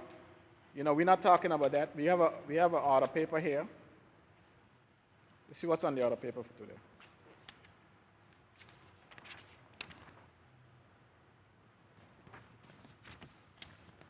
Just want to see what's on the order paper for today, Mr. Speaker.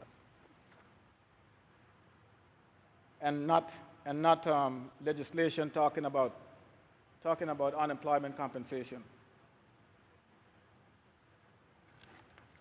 We're talking about severance, delayed severance, or denied severance for the poor employee. But we're not talking about compensation for the poor employee. So let me see what's on the other paper for today.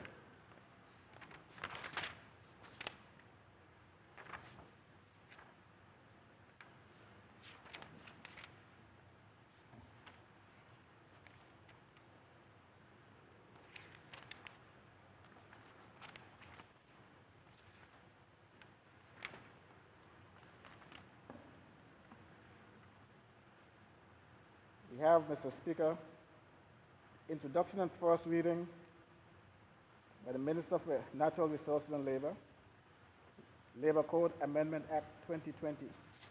That's the one we're looking at.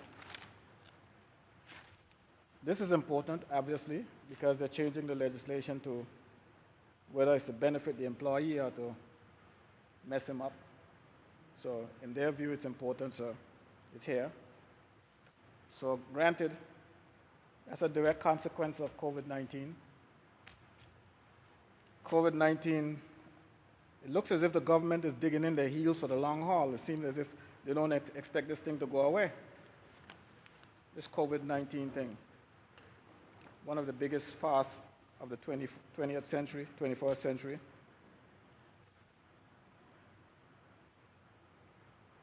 Then we have second and third reading, Mr. Speaker, on Gambling and Betting Control Act. Gambling and Betting Control Act. Liquor License Act. These are all, this is what we have here today. Asset Seizure and Forfeiture Act. Immigration and Passport, I believe that's probably something that we need to go through today. For all those suffering folks that are out there need to come in. Need to bring them home. I can't wait to see what kind of penalty you're putting on them, the kind of restrictions you're putting on them. You got a poor guy out there for 3 months. He can't come home. His cat is starving.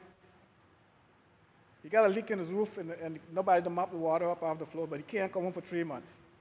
You're bringing him back home now, you put them in quarantine for 14 days. So between the Minister for Natural Resources and Labor and the Minister for Health, bring the people home, you're bringing them home and you're punishing them. And the Premier right on top. So I guess, I hope when we get into committee, I'm sure that the substantive amendment isn't talking about bringing relief to these people, probably for the punishment. So when we go into committee, we'll start dealing with some relief to them. Amend it a different way from the way you got it, right? So maybe it's important. Advanced Passenger Information Act. That seems interesting. Advanced Passenger Information Act. And then the Premier's got a motion. But Mr. Speaker, the point I'm trying to make is that the innovative thing that we're looking for right now, that innovative thing that we're looking for right now, is exactly the thing that the government is trying to avoid.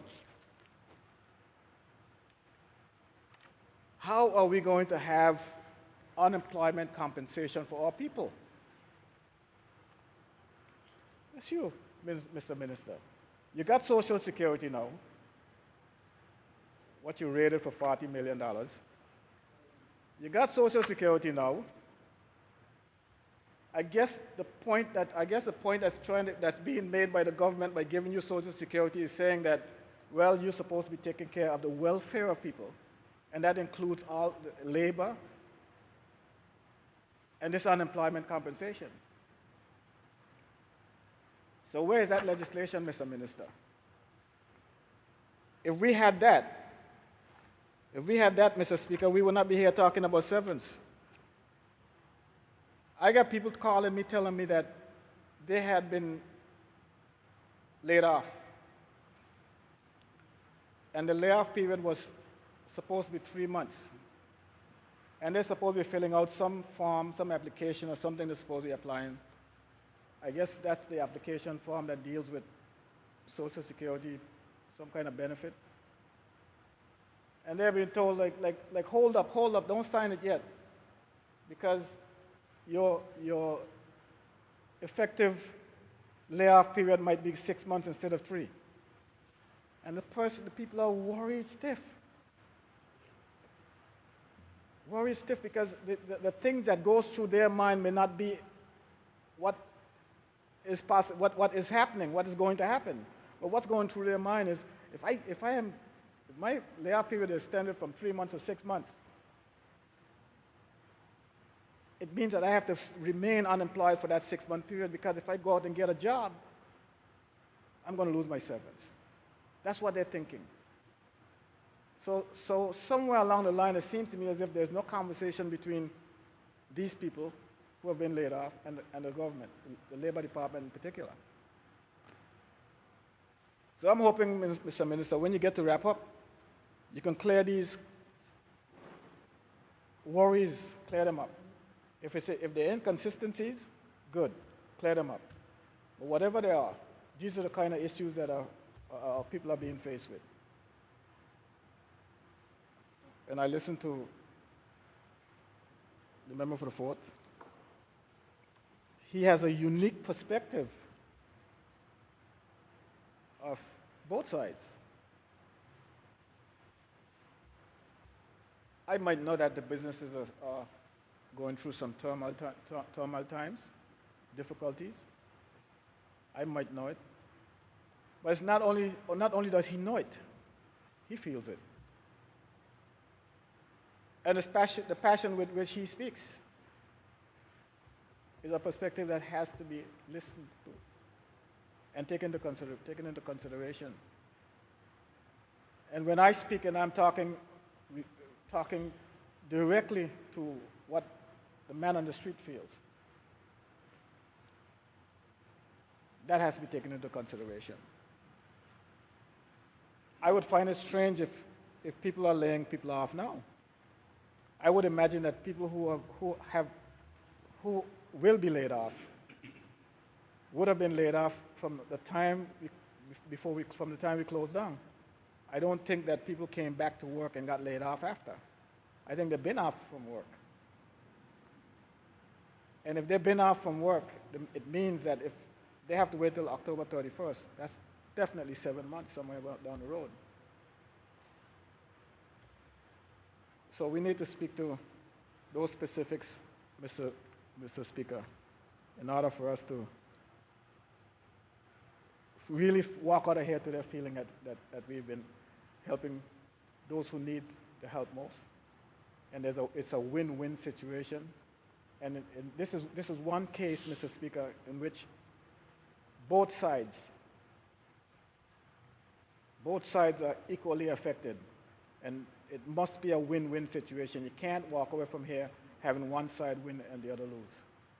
The businesses need assistance, and the employee needs assistance. And that could only come from two places, One, they both suffer, which means it came out of their hide, and the other one is the government step in, where both sides get the assistance that they need. Thank you, Mr. Speaker. I thank the member for the 3rd District for his contribution. Honourable members, the floor remains open.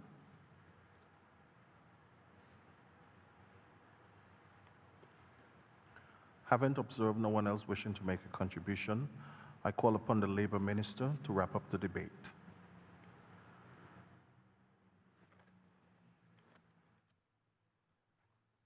Speaker, I would have thought something so important would have gotten a little more debate, nonetheless. But I really appreciate the comments made in support of the bill. The member for the 4th made some very, I guess like the member for the 3rd said, he has a unique perspective on this situation here. The idea of the time frame being questionable in that COVID is fluid and there's no playbook. We don't know, and it's quite correct. Is October 31st an appropriate time? Should it be August or should it be December? So that tells me there's some flexibility in it, and I respect that also. Which affects our economy or tourism. And these laws aren't perfect. If they're perfect laws, we wouldn't be here amending anything. As times change, we too will have to adjust ourselves. He made a statement, the member for the 4th, about the potential to hurt both sides. Well, if both sides are being hurt, then we've really wasted our time here today in this honorable House. The issue of losing employees, no one wants to lose an employee, particularly a good employee, particularly one with historical knowledge of your business. They may go to your competitor, who may be in a little better standing than yourself, who may offer him more, but who may use this opportunity to head on. Oh, boy, I'll try and get that fellow over there. Not that pieces A ain't doing so good, let me grab him now. He's a good worker, good ethics, and all this stuff here. And then you mentioned the issue of a vaccine. Well, that's always out there. We know vaccines traditionally take between a year to 5 years to develop. But this pandemic being so unprecedented, we see the amount of money that's being thrown behind this vaccine.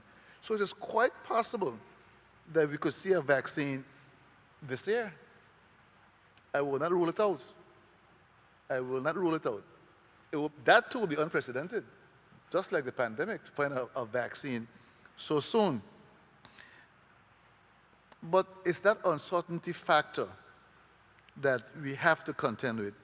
And we'd have some suggestions how we would address that to make it a little more palatable for both the employer as well as the employee. The member for the 3rd asked a question, well, who are we consulting with, employers or employees? And he said, it seemed like we consulted none, but we have consulted both employers. This is a very complex matter because this is not our first time here. We were right here almost in 2017, except with the hurricanes, it was more predictable kind of when the end point will be. But now we have COVID in a hurricane season.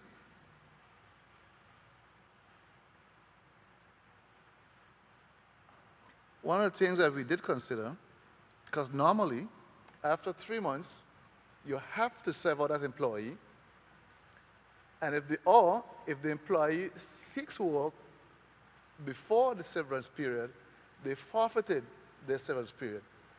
So that's one adjustment we have to make sure that these employees who are now put in an extended period be allowed to work without affecting their severance in any way. If you extend a period and then they can't work, you've definitely brought havoc worse than COVID itself upon these people. And that is not the intention at all. But that there we'll address again in committee stage. The member mentioned unemployment legislation, and he's all right. Just like with the consumer protection, this too has been spoken about for a very, very, very long time. Around 20 years or so, I've heard of unemployment legislation.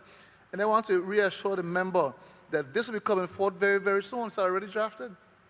It will be in this honorable House in the very near future.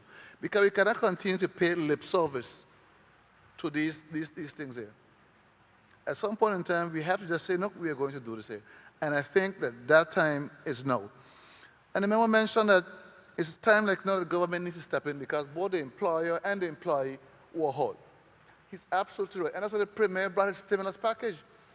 The first set of persons were those directly affected by COVID-19. And from the 15th or somewhere around there, the businesses can go and access help. That's what the stimulus that was thought about was all about. Because you're absolutely right, both the employer as well as the employee have been affected. So we have to help both sides to get through this unprecedented, unpredictable time. And all these things have been thought about. And I'm not saying we got it right, but we're going to get in committee, bring all heads together, and bring to bear upon this very, very important thing. Labor drives the country. And this is going to affect our labor situation. So we're going to come together and we're going to get it right. So I thank the two members for their contribution. Mr. Speaker, I'll take my seat. I thank the Minister for wrapping up. It has been moved and seconded that the bill shortly entitled Labor Code Amendment Act 2020 be now read a second time. Those in favor? Those against? The ayes have it. I call upon the clerk to read the bill for a second time. This act may be cited as the Labor Code Amendment Act 2020. Thank you. Pursuant to Standing Order 55-1, the House of Assembly of the Virgin Islands, the bill now stands committed to a committee of the whole House to consider it clause by clause. This House is now in committee.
with sitting. Honorable members, we have deliberated the bill clause by clause, Labor Code Amendment Act 2020, and at this time I call upon the Minister for Natural Resources and Labor to report.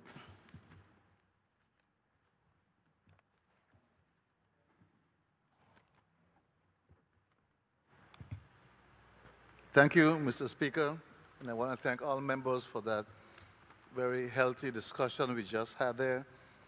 It reminded me of like trying to buy futures. We're trying to guess the future value of something because we're dealing with this unpredictable COVID. So I really appreciate the depth to which we went to make sure we're making a sound decision here.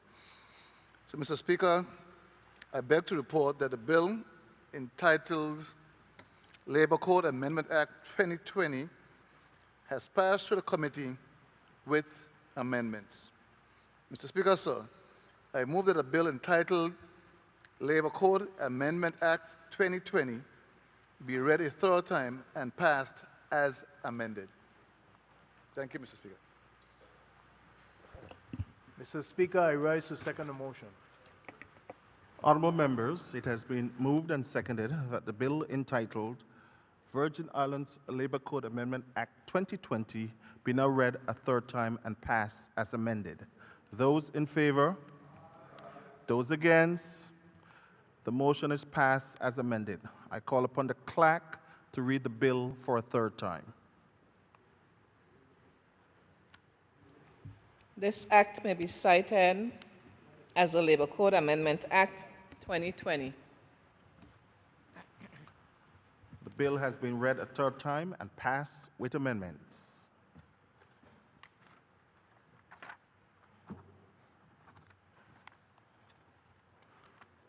Thank you. Honorable members, we have agreed that this House will take a recess and return at this location on Tuesday, 16th June 2020 at 10 a.m.